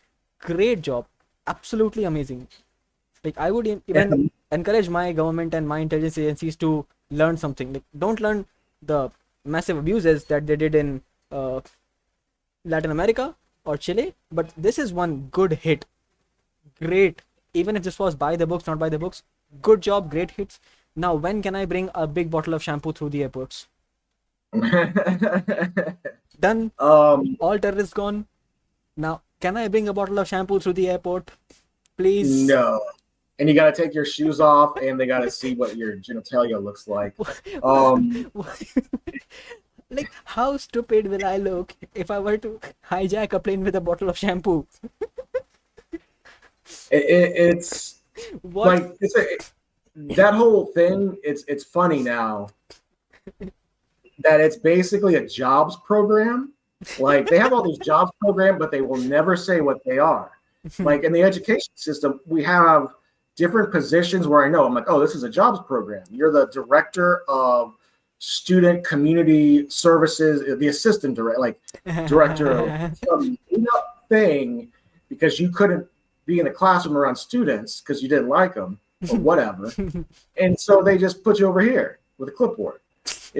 But with the TSA, they're not like, anytime the FBI has like checked up on them to like see if they're doing if it works, they fail. Like, people like sneak all these guns. Like, they had like a suitcase of AK-47s that they just went right through. Went, check, get that old lady with the shampoo. So I just think it's a weird reaction from 9/11 that turned into a jobs program, and I don't see it going away. It's a lobby now. So Yeah, I mean, that kind of, I get it. Surveillance is important, and it's good. Like there's a mall just outside my university, and given the vicious history of attacks in India, I feel much safer around private securities than I do around the, the the military. Like, don't take this in the wrong way, but anytime I see a guy with a gun, there is, yes, I feel the sense of security because of the uniform he's wearing. That uniform has an Indian flag on it. That does bring me safety, but at the same time, I feel like this, after a point, it gets excessive. So like when I enter that mall every single day, like I have to go through that mall because that is where we have our lunch. Privileged kids, we have lunches in malls. So every single time I have to pass through a metal detector, that guy will frisk me. He will frisk me every single day. So I have to pass through two metal detectors, one on like the gate one. I have to pass through a metal detecting gate. I have to give my backpack. They'll check it. They'll check if I have any food items or anything in that. I once was stopped because I was carrying a hand sanitizer in my bag, and like they checked it whether it is sanitizer or not. So because it's a bodily fluid. wow. So yeah, and they'll frisk me, and then they'll use a handheld metal detector. All that is great, but suppose I have a bomb with me. What's the step two? This guy has a stick in his hand. What's the step two? What will you, like, you've been checking me for the past 6 months, have never found anything. Suppose one day I decide, okay, now I want to be a terrorist, I'll not come and stand in a line. What kind of stupid terrorist do you think I will be? Like, I'll stand in a line, okay, like, let's see if this plan works. This guy has a stick in his hand. What is the step two? So That's a good point. That's a real good point. Because in the United States, like, let's say I'm going to a Bucks game, a local Tampa Bay Bucks game, they have the security screeners, but behind them you'll have a couple sheriffs, and they're not doing anything. Most of the time, they're just talking with each other, doing nothing. But if something was to happen, it would go down, like, and they would love that. I hate to say that, but what is this? Like, I've seen this meme and joke everywhere that U.S. police, like U.S. cops, are always eating donuts. What is this relation? How did this start? Like the connection between donuts and cops? I actually have to look. I want to look a little more into that, but it's because their job on exactly where that came from. But it like where I think it came from is it's their job. Their job is always on the go, Hmm. so they always like get a quick bite. And in America, our breakfast foods are always it's weird. It's like desserts. Dessert. Like it's a weird subculture of very cake-like desserts and donuts are just around. And you get coffee and a donut. Hmm. And so when in that, if it's on the go, it's quick.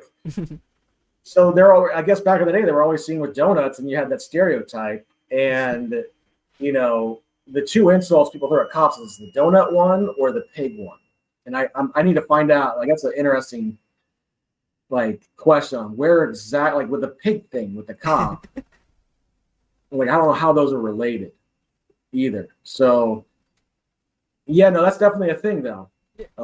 Yeah, like with coming back to the safety things, like you mentioned, like sheriffs and all these, like we have actually started to like use the privilege of security around us for like having fun sometimes. Many times when our college bus, like every single day, our college bus has to enter through the university, and there are security guards which open the door, and then they just like take a peek or something. Whenever we go to a parking mall, a parking lot in a shopping mall, our vehicles are checked. Like they'll ask us to open uh,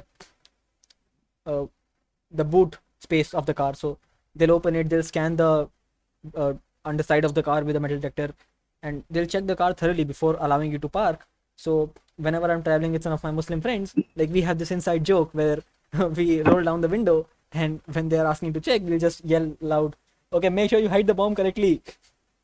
So a lot of time we do this, and the guards also enjoy it because it's very few times that these people actually get to enjoy something in their lives. They have a very monotonous job. Yeah.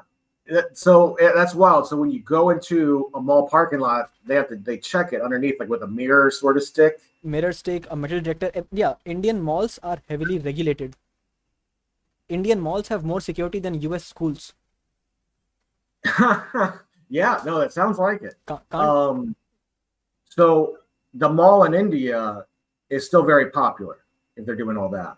Not really. They're losing that because people are shopping online more and more. Uh, People go to mall primarily to eat food. The food court, Okay. like food court in India, is respected more than the Supreme Court in this country. That's that's how it works. Because see, more often than not, people are going to McDonald's, KFC, Burger King, uh, American brands like Subway, because Starbucks, like these outlets are primarily found in malls. So people go in the malls primarily to eat. Very occasionally do people go to malls for shopping for clothes, because Indians, uh, those who are not as privileged economically, they will either shop offline in their local markets, or they'll shop online. Some people who are very rich and they are busy 24/7, they're working all the time, they'll shop online.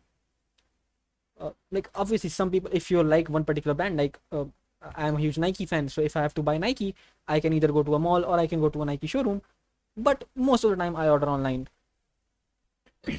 Yeah, I would say the same thing sort of happened to American malls to where even before COVID, they were declining to the point where a lot of them failed. And you have a lot of empty malls around the country, but that's also because I think they overexpanded and sort Hmm. of were trying to capitalize off of a trend. Hmm. And so overexpansion, because the local mall around me seemed to be dead and now it seems to be back. So it's just sort of fascinating, and it's not really people shopping either. It's people going and hanging out more, being mall rats. Yeah. That's what they call it, than anything else. But it's just sort of fascinating the up and down nature of the we mall. we also go to watch movies in malls because movie theaters do not, like very few standalone movie theaters are left in the country. Mostly movie theaters will occupy some space within a shopping mall. So a shopping mall is always accompanied by a movie theater. So two That's reasons. very that's the same thing really in the United States. A lot of them were wiped out by COVID, but a lot of them that have been attached to malls, like they're still around. There's still some standing theaters. Like one good tradition from our culture is these really old theaters from like the 1920s. If those survive, they're really cool looking. There's a thing called the Tampa Theater. Okay. That it's like gothic, it's like haunted, and bands go there to play now. They still play movies, but it's just a great building. And I think those are now being appreciated again, and being fixed up like they should be because it's a cultural tradition. Yeah. Protecting one's cultural identity in all forms, especially in terms of media and entertainment, that is something India needs to learn a lot from the West. So like Bollywood. They are getting a lot of hate recently. Uh, some of their movies are doing good, but usually, like, see, the mostly the people who go to theaters are youngsters, people aged between 18 to 35, 34. These are the people who go to movie theaters. My generation has grown up with the internet. We have Netflix, we have IMDb, so we are usually Thor, Marvel, DC, anime. These things are available uncensored on OTT platforms. Why would I go to a shopping mall, pay 200 rupees additionally to watch a movie which is censored anyway, which will have lots of ads in between? Like, and that way it will not run on my pace. Where on OTT I have the same option, sit at comfort. Like I can sit comfortably inside my own house, call over some friends and do that thing. Yeah, there's definitely a trend because it's happening in America too with the open availability of to make your own content and then watch others to where it's sort of a revolution and this stuff is going it's going to become its own thing. I think movie theaters will always be around because and it comes in cycles. Like Hollywood right now is just missing. Every time they take a swing, they usually miss at this point because they were infected with too much political correctness. Yeah. And they were worried about trying to please everyone. Anytime a movie that goes against that, it does well, or is people like it, like Top Gun. Yeah, like Top Gun they Maverick. didn't, Top Gun Maverick is an amazing movie. yeah, they didn't censor themselves for China. And I know why they do that to make more money, but there was something with the Taiwan flag on his jacket. But his jacket's from like 1990. Anyways, and by the way, Tom Cruise is very short. I've seen him before because he lives in Clearwater. Okay. Very short guy, but he's awesome. And Top Gun is that was good. But they also have made She-Hulk and other silly things. And there's a lot of they're missing the mark. Did you watch the new Batman? The one with Robert Pattinson? I need to catch that because I just hear great things about it. Yeah, but No? it felt like a 3-hour long advertisement. Like it felt like a teaser. Nothing happens. Like Really? Yeah, the movie goes 2 fight scenes in the entire movie. Like, So that's interesting. I have to see it before I can really sure. say anything. But I think because with the guy that played Batman, I don't think there was a lot expected out of it. Yeah. And after Twilight, I think nothing is expected out of that particular actor. And also after Joker, Joker was loved in this country. Like here also loved in India also, Joker absolutely amazing. It captured the mood. Shang-Chi, Black Panther, Joker, amazing movies. So you have to be original. Like you have to do something original or do an original take. Even though Joker wasn't that original, the guy just took Scorsese from like the 70s and applied it to today. Okay. But doing that is so unconventional that it just works so well. That's what you sort of have to do, and they'll have a comeback. Yeah. Just because they'll figure it out. The money will make them figure it out. Like I think what the theaters can do is instead of only relying on new releases, they should put on some old movies. And by old, I don't mean way back. By old, I mean movies which are top 100 on the IMDb, like Saving Private Ryan, Big Hero 6, How to Train Your Dragon, uh, Top Gun Maverick, like you mentioned, and like especially movies which have been critically acclaimed to be very good, like Citizen Kane. Make these movies come Oh, back again and again.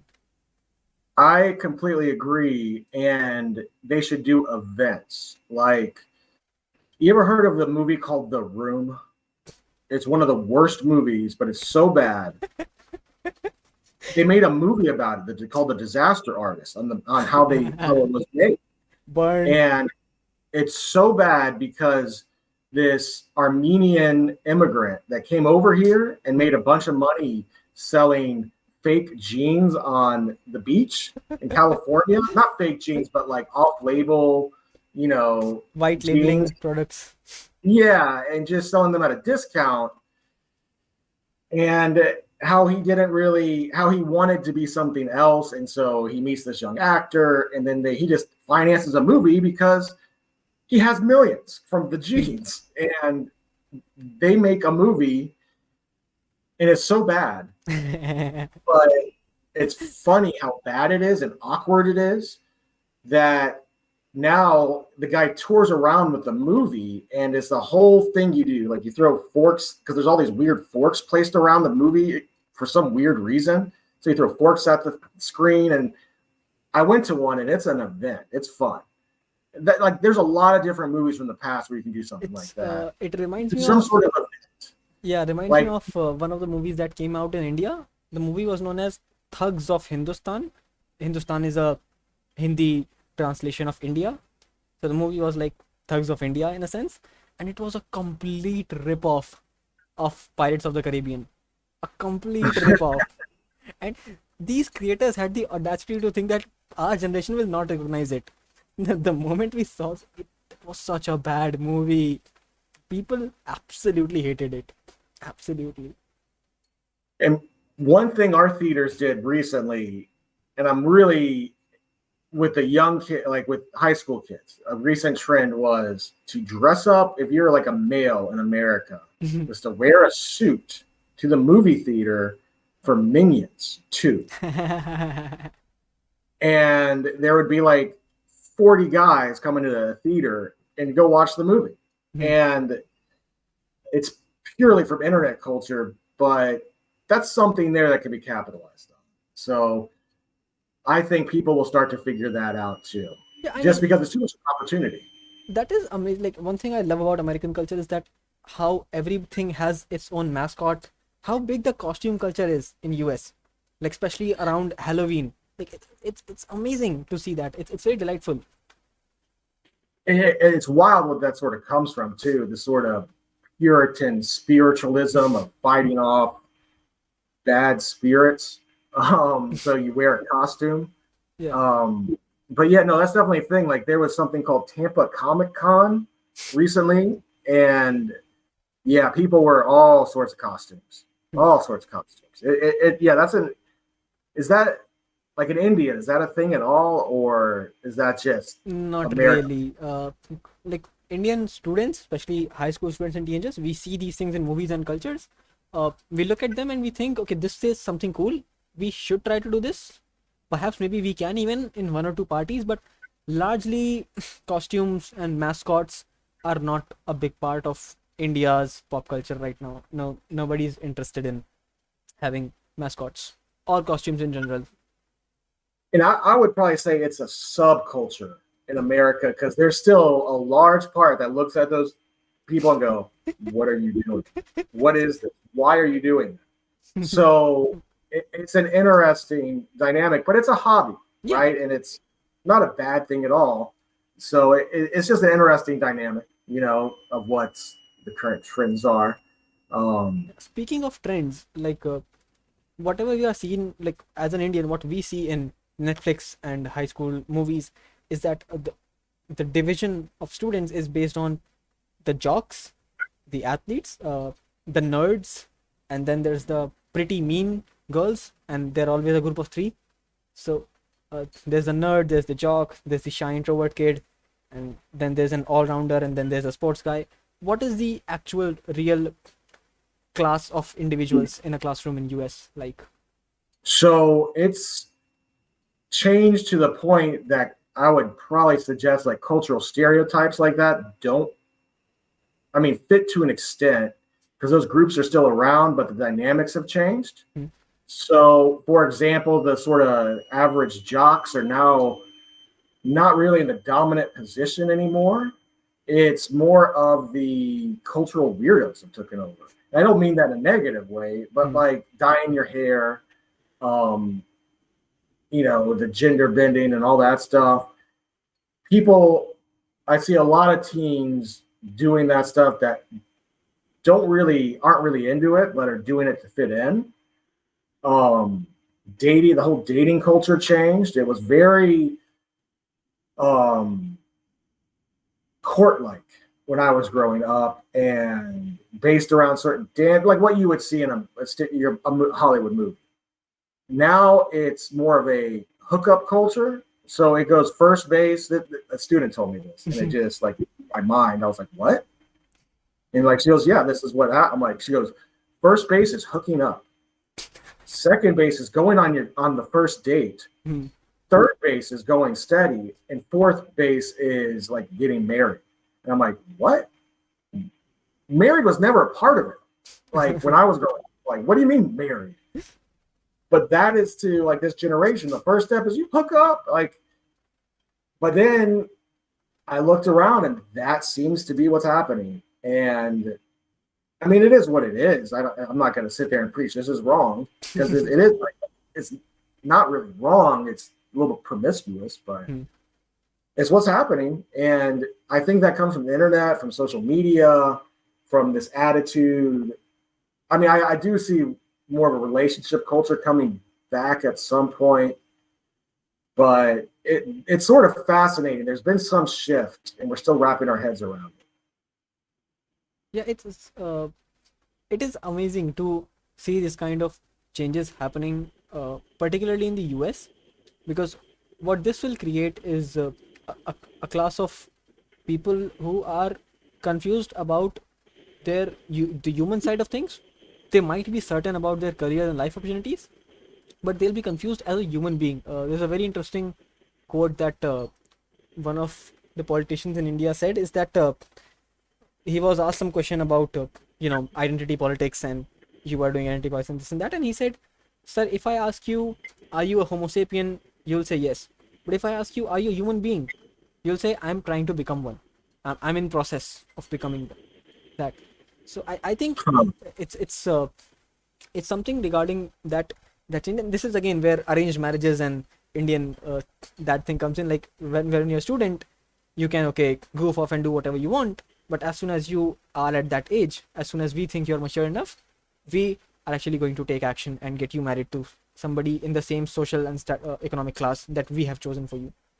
Again, comes to that. I really agree with your statement about arranged marriages being effective with this, because I think there's a prolonged adolescence for males going on in America where, I mean, you could say all these things on maybe why that's happening, but it's definitely a thing where it takes longer for them to grow up, to where in the past you were expected to be an adult at like 16.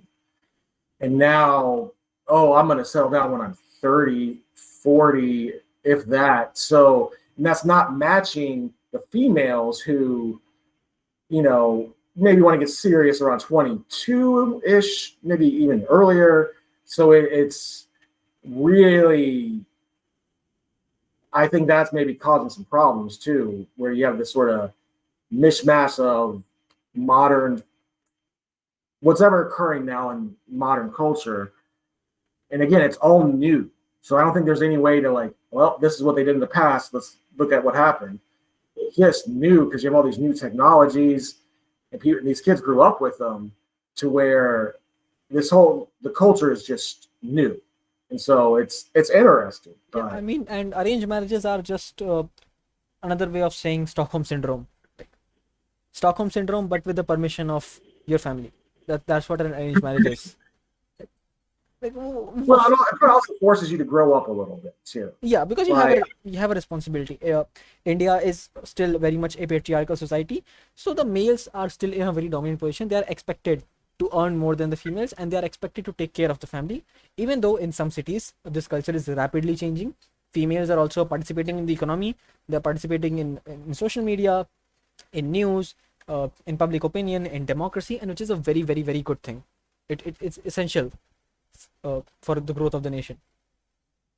and I think we're seeing that play out in America, where that's the expectation is still it's there under the surface for a male. You're like, hey, you should make more than your chick, but that's not actually, that's not really happening to where the females in the United States are doing very well, and they're and I think that's actually sort of one of the reasons there's a prolonged adolescence to a point. Um, to where if you take away this sort of social status, what happens? And just some people can't handle it, you know. So that's a real interesting topic that I'm still thinking about, like how that's affecting things. And not everyone, right? Like there's still people that are living that stereotypical sort of role.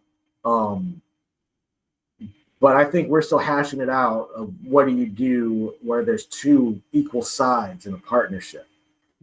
It's because that's a new thing, like where the females can be making more than the male in a lot of relationships, um, and that's okay. Like it shouldn't be about making more this or that because it should be a team mentality. This is my American side purely coming out. Where you're like working together to build something, but all of these different sort of beliefs are also coming into play. It's sort of fascinating, the mismatch of American values that we think are universal, but they're not. And they just sort of bash and you get different results. And it creates a lot of people that get lost. And that's where I think all these sort of stuff comes from. I don't think I don't think there's such thing as an American value that exists. Like, what is America? It's such a, like, people say that India is culturally different, India is culturally vibrant. Yes, but so is the US. Like Texas, Ohio, Wyoming, California, Florida. Take one person from each of these states, and they will be completely different. I would agree.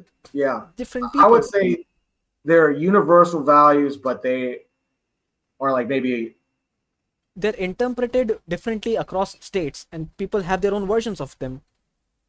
Yes, and there's not a lot of them. Like if you want to vote, you should be able to vote. Something like that. Yeah.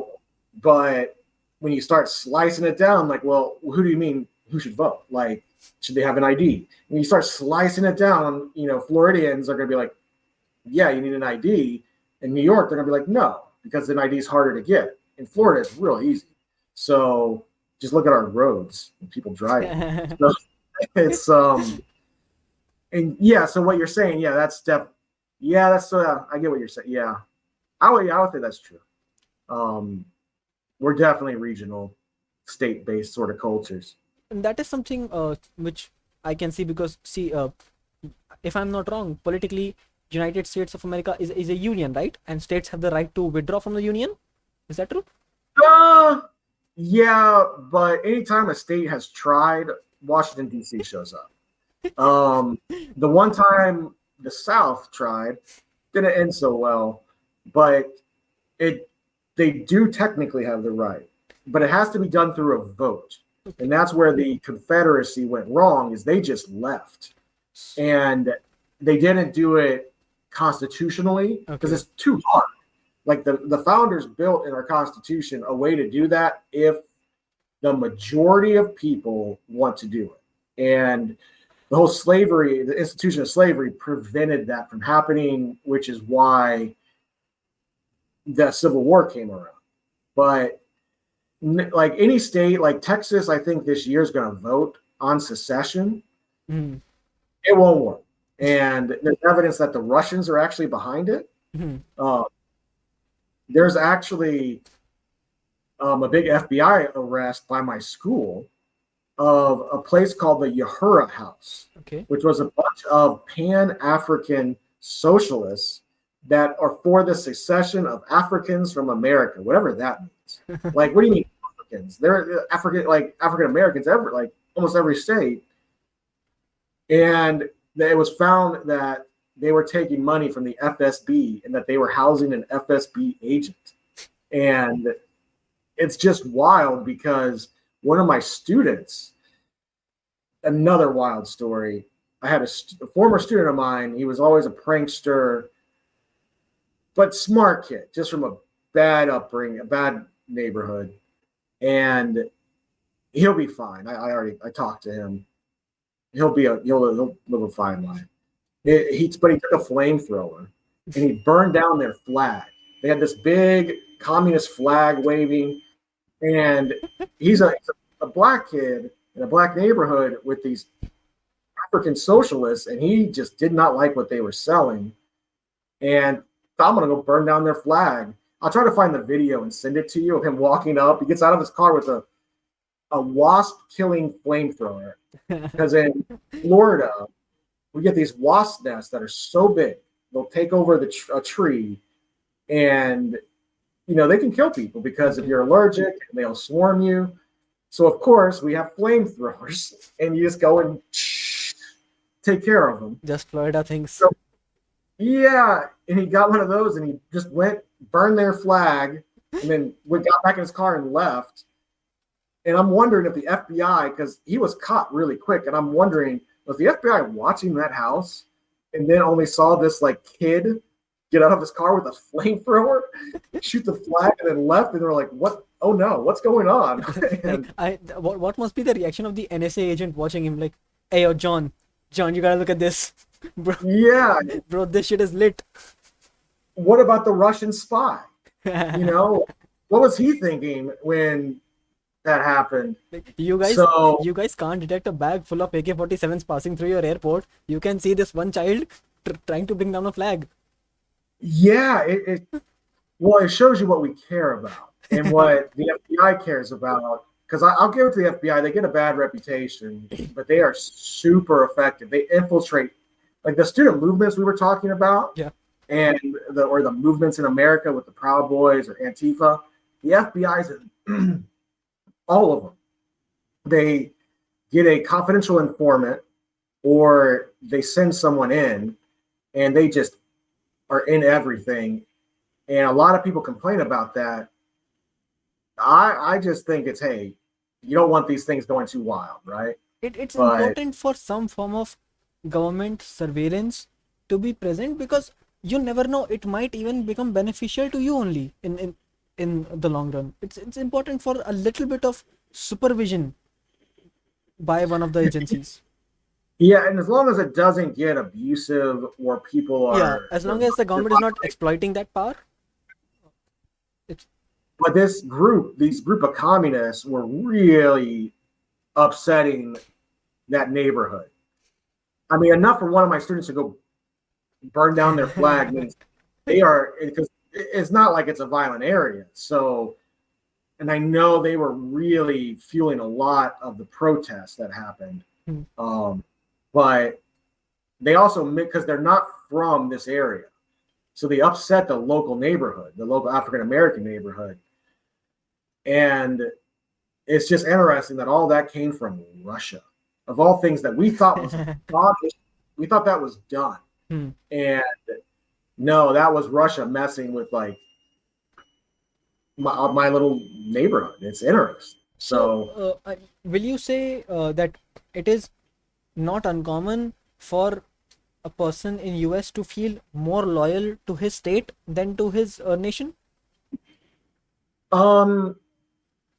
It depends. It depends on the time period, the issue. When it's like a state versus state, oh yeah, like Florida versus Georgia.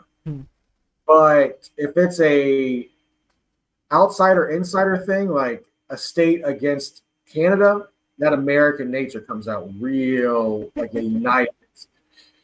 So it just depends. If it's within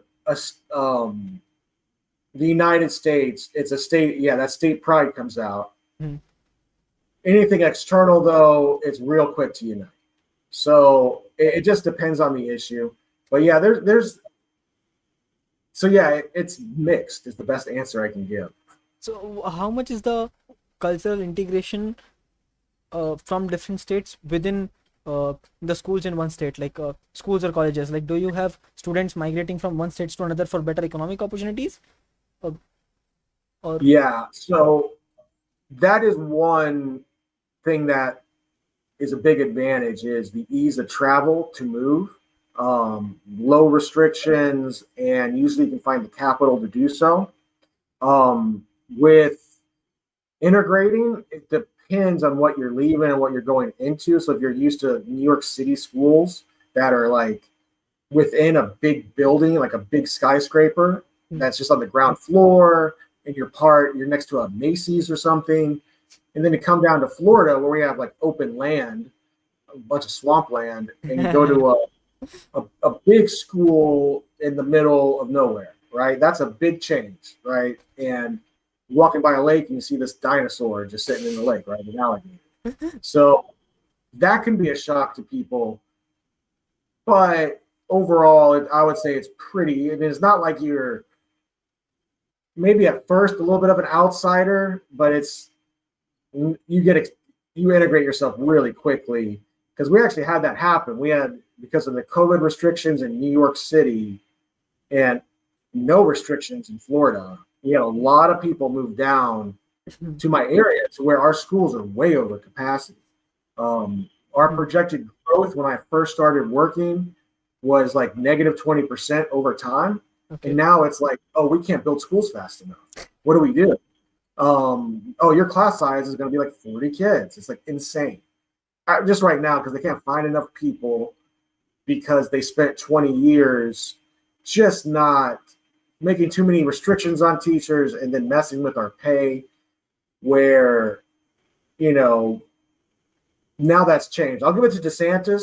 He has raised our pay and that's now an issue. So that's good. Things will get better. How is the And relation between a teacher and a student, like on general terms? Like, are they friendly? Are they confrontational? Are students rebellious uh, as teenagers are? Like, what is it like currently? again, I think that goes to where you go, and this is very county based. So we have the United States, a state, and then states are divided into counties, and that's just like a big area, not even that big, but just in a specific little area. Like Florida has 59, probably wrong, counties. Um, so it could be county by county, like, and because every school system has a different, local culture. But what I'm seeing is it's good, but it largely depends on the teacher and the reputation of the teacher. Um, and oftentimes the teacher doesn't even know that reputation. Like I didn't know mine for a while. So, Then I like, realized sorry, go on, go on.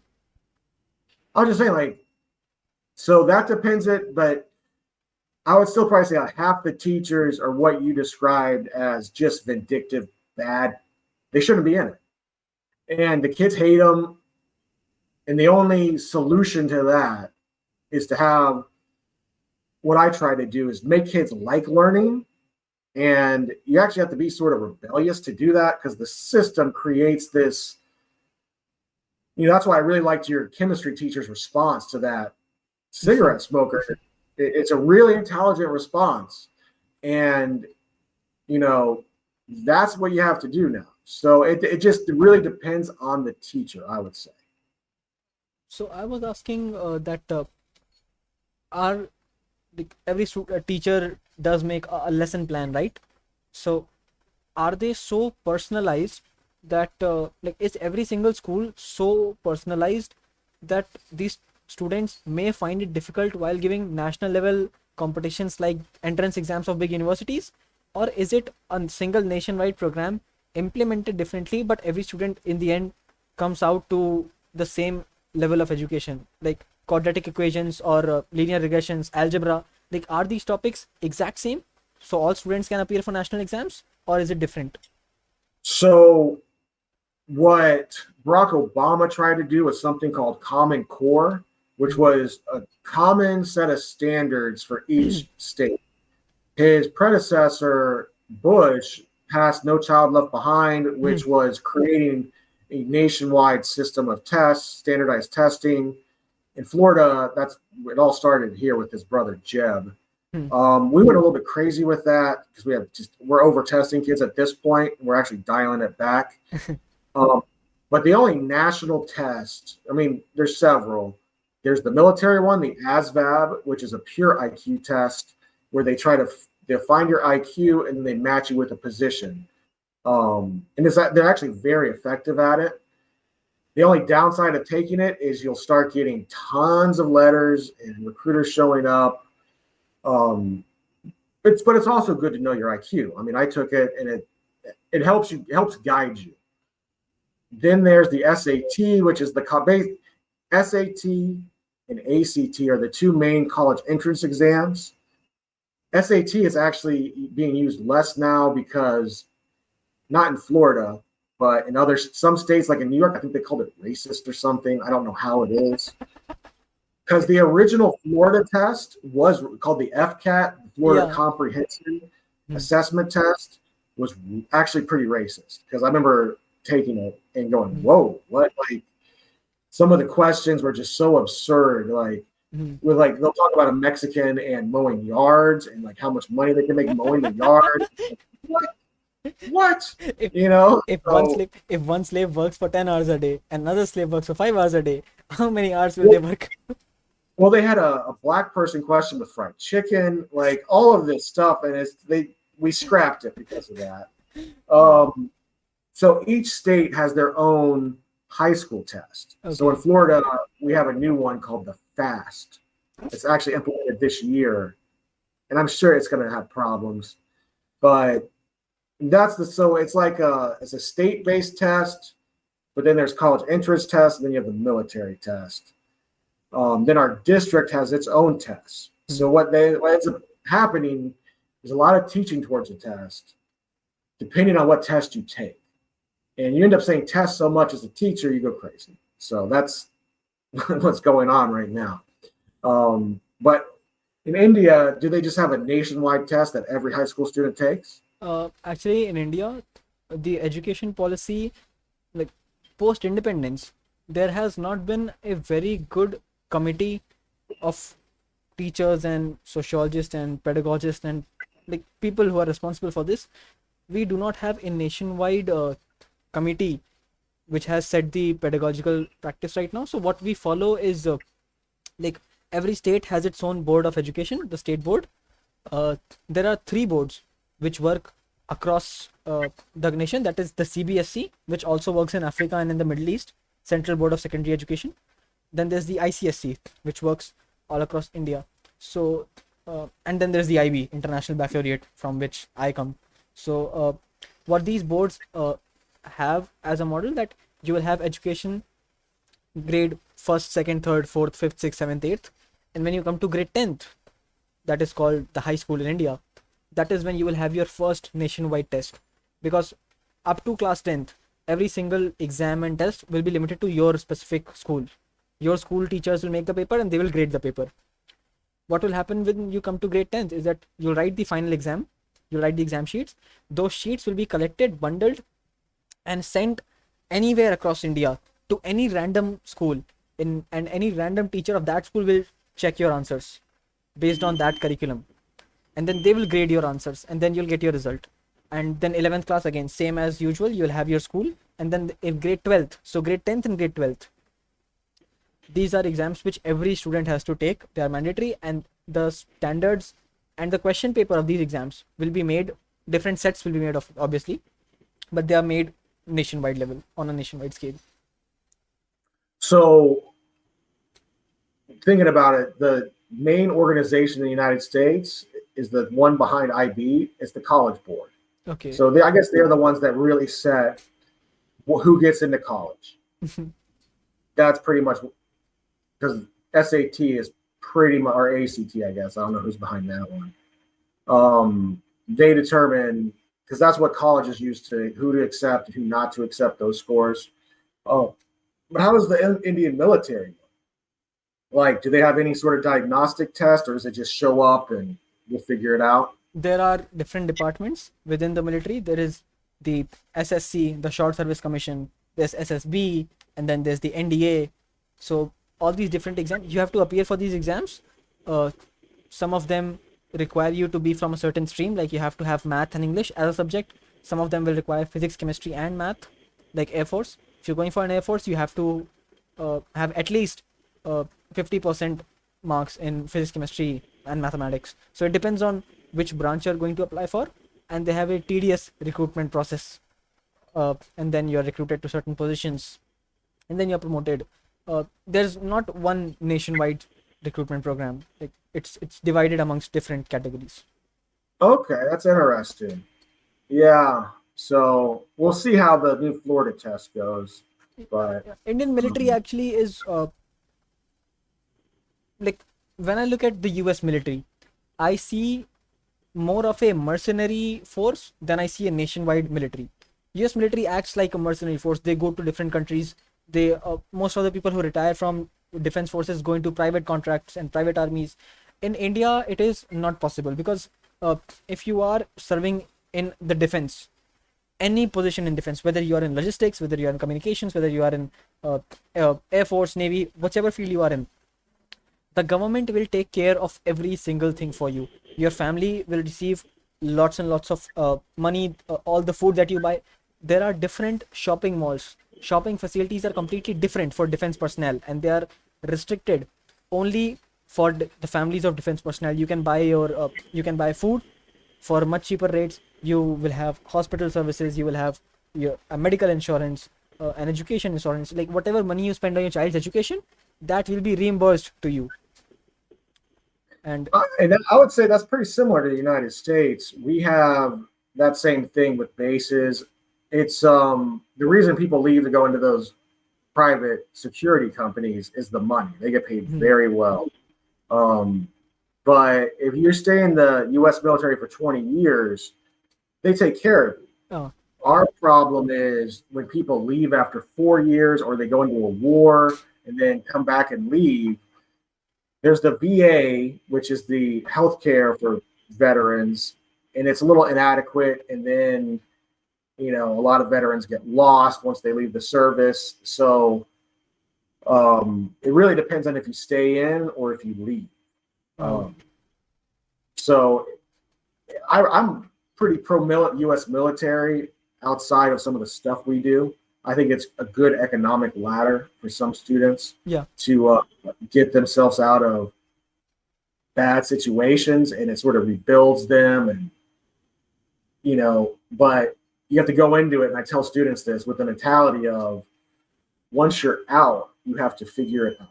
You have to understand that they'll help you a little bit, but you're then outside of their system and you have to have a plan.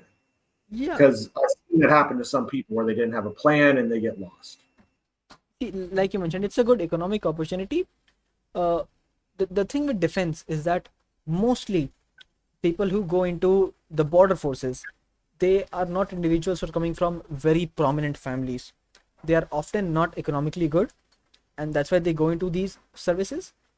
The problem is that whenever the state uses the military to oppress its own citizens, people turn against the defense personnel. And this is something we have been, like, as journalism students, we have been trying to make people understand that you're looking at this with the wrong connotation. Yes, the officers of the defense who are allegedly who are oppressing you, yes, they are taking salary from the state, but they are not the state. They're on the paycheck of the state, but yes, they represent the state. But these guys are doing this for an economic ladder. They also want to move up the social ladder. They're not taking out their frustrations on you. They're just following orders. So the lack of people from privileged families, the lack of people from politicians' families coming into the army makes the army of the nation feels like this is a place for people who are not economically well off, because every single person who's economically well off will either send their child to foreign to study or into business or any other place. but not in defense. No politician in India history has, like, people have gone from the military to politics. Nobody has gone from politics to military. Well, that's interesting. Yeah, I would say that in America there's a tradition of getting wealthier people into the military. And it's done through prestige, and you're expected to, like a lot of the old school, old money American families, it's a tradition within them.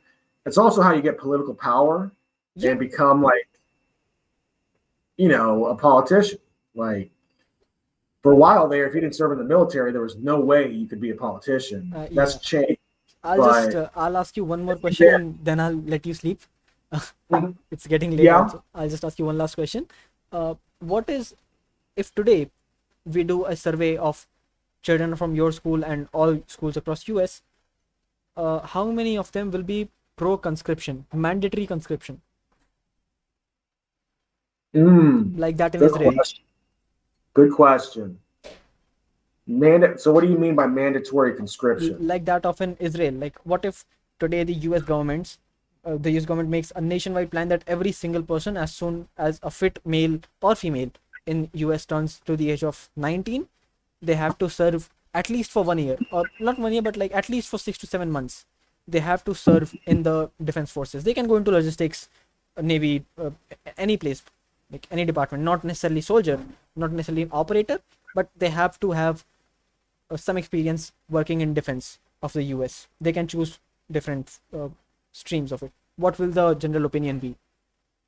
So we've been pretty lucky to have a voluntary force, but I would say it's probably for male conscription only, it's probably 60-40. For both, probably 40 to 60%, because we still have a strong feeling that females should not be in the military in America. And there's a movement by Democrats right now to make them part of our draft. If we ever have to do that again, they say, "Oh, that's never going to happen again." And I'm like, "Yeah, right."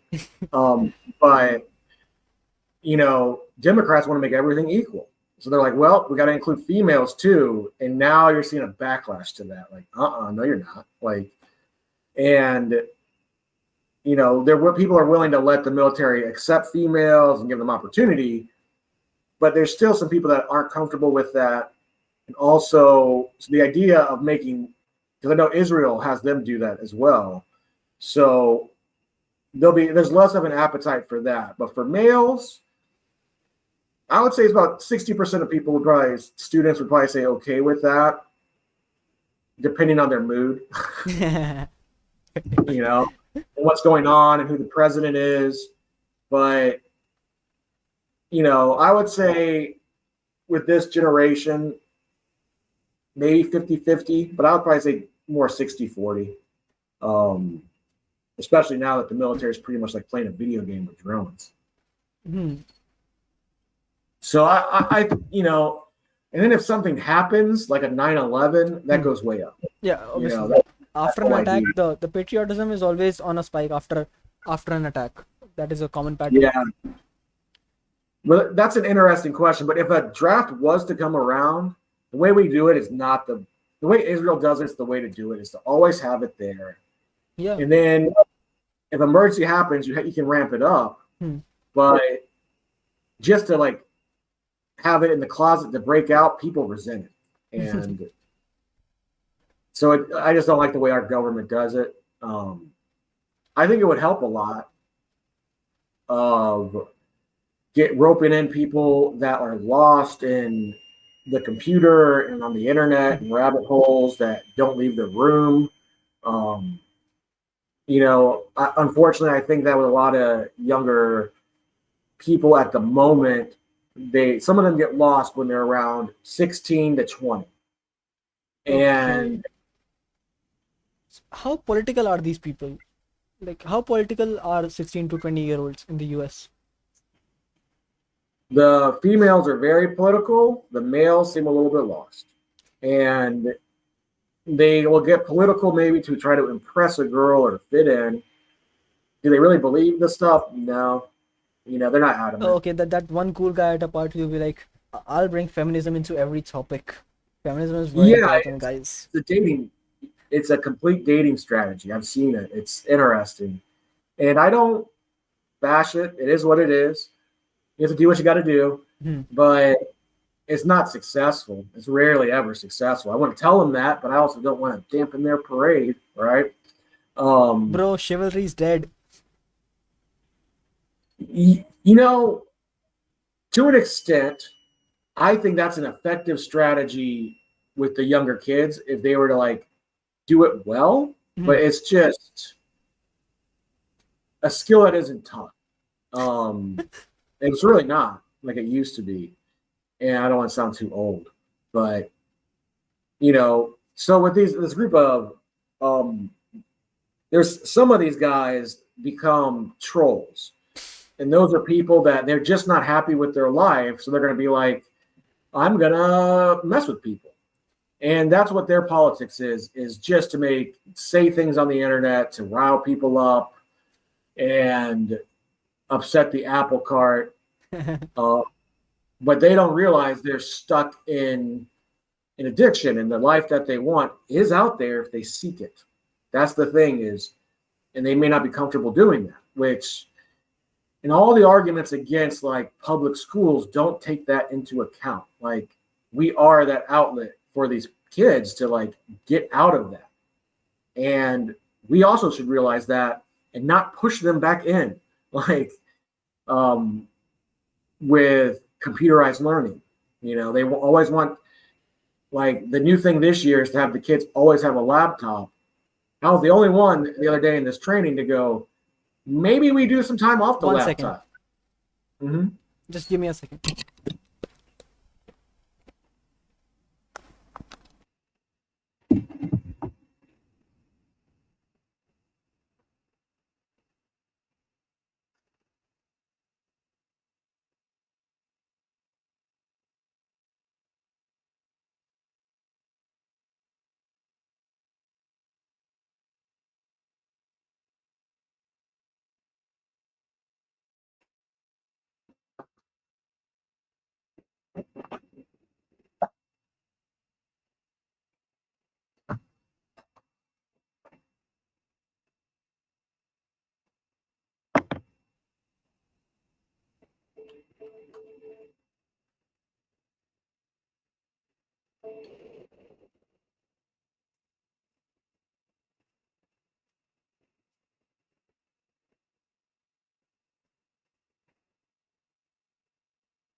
No worries at all. Yeah. So, yeah, what were we discussing? Conscription, right? Yeah. Um, yeah. So this school year, they're trying to give every kid a laptop Hmm. because they did that over COVID, and it was somewhat successful. And we're privileged enough to be able to do that. We could do it a lot better with these tech companies, but no matter like for how communist they are, and I say that literally because they say that they are pretty capitalist when you ask them to donate some computers. It's pretty funny how that works. They're all about the quality until you're like, hey, can you give some computers to a school? Yeah, if you buy them. It's like, whoa, okay. And no, and that's okay. It's just don't be preaching when you won't walk the walk. So Yeah, I mean, this I is suggested in this meeting, hey, why don't we do some time off the laptops? And that was just like, well, no, why? It's like, I don't know, maybe because they're on it too much. yeah. I mean, we read this report where it was found out that uh, Amazon actually destroys a lot of their electronics because they're just not profitable enough. So they'll just fully functioning electronics, they'll just destroy them and create more Yeah, e-waste. Um, yeah, we waste a lot too over here, and like we try not to think about it. Um, Privatization of profit and socialization of loss seems to be the economic policy right now. I don't know if you can ever make things perfect either, because when you try to do that, things get so inefficient and things get absurd. Like I mean, again, that thing comes, no, like I know what is better for you more than you do. yes, Like you become an Indian it, father, like you become an Indian parent. That's what you become. that's funny. The Indian father. Well, all right. Well, it is getting a little late over here. Yeah, Like exactly. I always appreciate our conversations. They're Definitely, always sir. fun. Always good to learn about what's happening over there in context of what's happening here. Um, all right. Do y'all have fall semesters in India? uh, Not really, but like we recently had our examinations. Okay. So when does it start again after exams? My classes have resumed. Uh, it's been 3 weeks, so I'm in a second year now of college. Uh, Okay. some of my friends are still giving their examinations, so different streams have different dates. But usually this is exam season. Okay. Um, well, I wish you the best in this next journey you're on. How many articles? Do they make you write articles or anything? Yeah, we are writing articles almost every week. That's good. Probably a little bit stressful, but it's a good thing that you're Yeah. doing that. What's your goal after this is done? So I was thinking of maybe going into satirical news formats. Like I would like to either have a channel of my own or like join a TV channel with a program which does political comedy, sort of like what Jon Stewart did, what John Oliver does, Trevor Noah, not like Yeah, something like that, because that is not done on a on mainstream political news channels in India. They're always angry. So I want to introduce a little bit of humor to them. That is something I'm planning on doing. For does anyone do that in India? No, because it's very risky and no channel wants to take the risk. But now that OTT platforms are also coming, so yeah, I have an opportunity with online communities and whatnot. Let's see. I'm also doing some graphics work with web designing, so I want to introduce new design trends in the local Indian market right now. I think that is a an opportunity there. That I mean, if you take a shot at it and it doesn't work, you can say you at least tried. But yeah, if that doesn't exist, it probably will. Yeah, So why not you, right? sooner or later Um, it will come. Yeah. For now, we are actually planning for the 15th. Just 1 week later, we have our Independence Day. It's going to be our 70, which I think it's 75th. What? Let me check. oh, 75th, huh? Yeah, Um, that's cool. What happens over there for independence? August 15th. Yeah, it is the 75th year of our independence on August 15th. So do y'all like shoot fireworks off? Uh, Not every single household. We wave our national flag. Of course, schools have programs where we have cultural dances and we celebrate our legacy. We tell stories of our freedom fighters, our heroes, Gandhi again, and we have a nationwide parade where we display uh, beautiful sculptures made from every single state of India. The President of India, the Prime Minister of India, they are all present. And we also invite guests from lots and lots of foreign countries.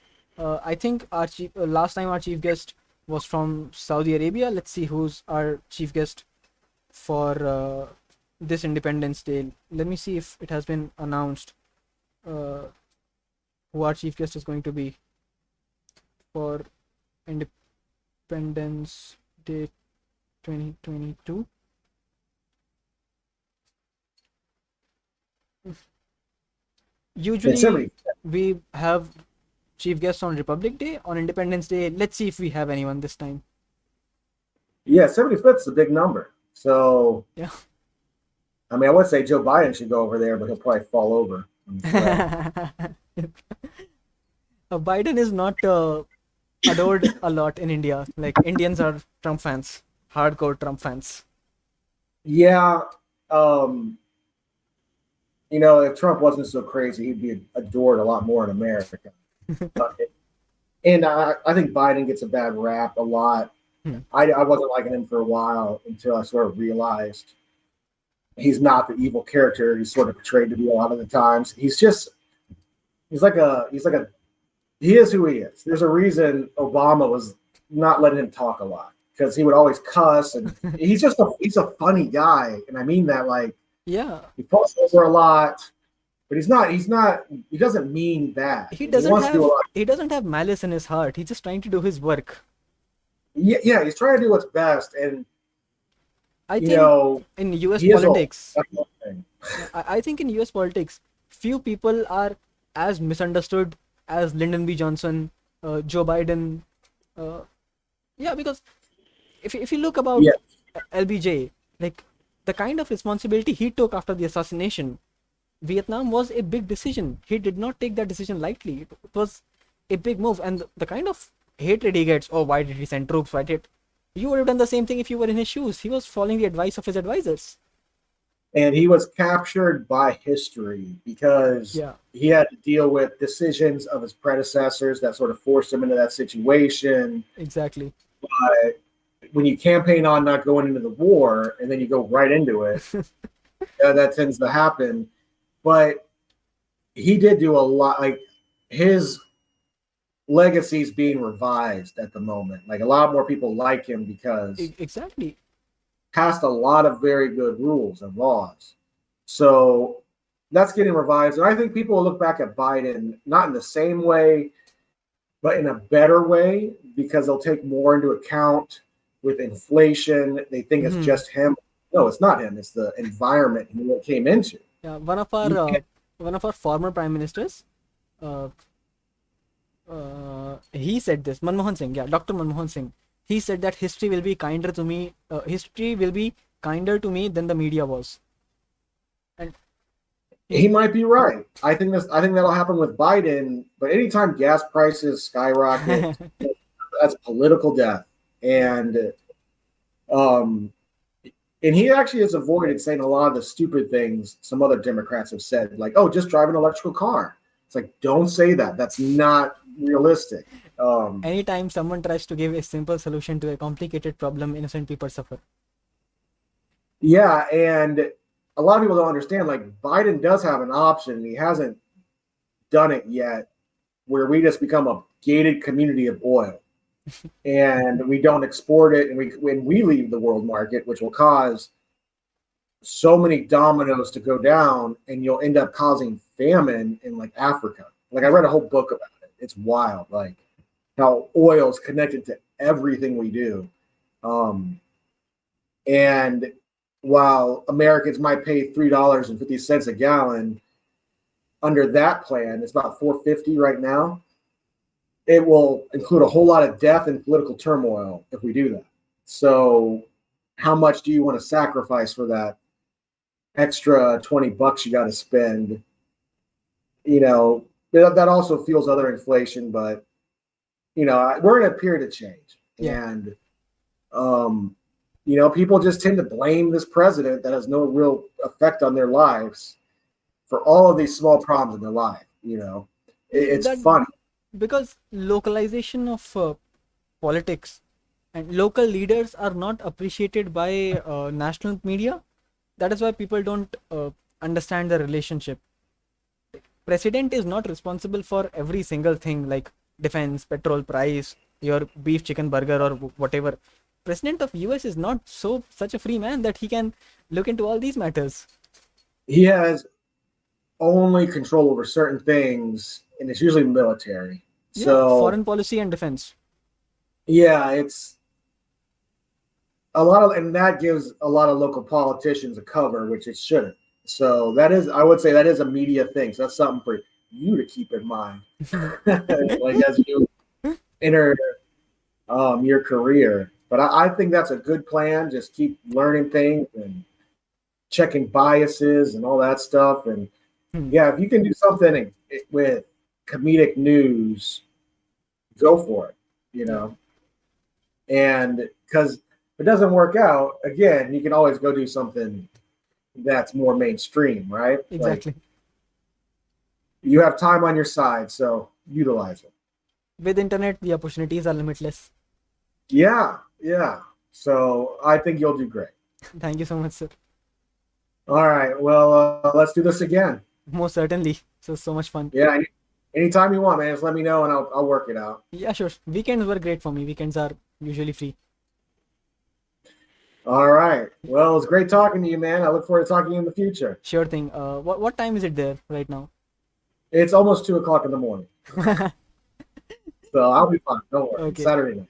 Okay, all right. So I'm better at night conversations anyway. Okay, so you are one of those night owls. Yeah, until about this time. So that's when I start to lose. Nothing good ever So, happens after 2 a.m. Ted Mosby yes, said that. exactly. That's when the witches come out, by the way. So watch out for them. Have a good night's rest, and I'll continue with my day. All right. You have a good day, bud. You have a good night, sir. Thank you so much. See ya.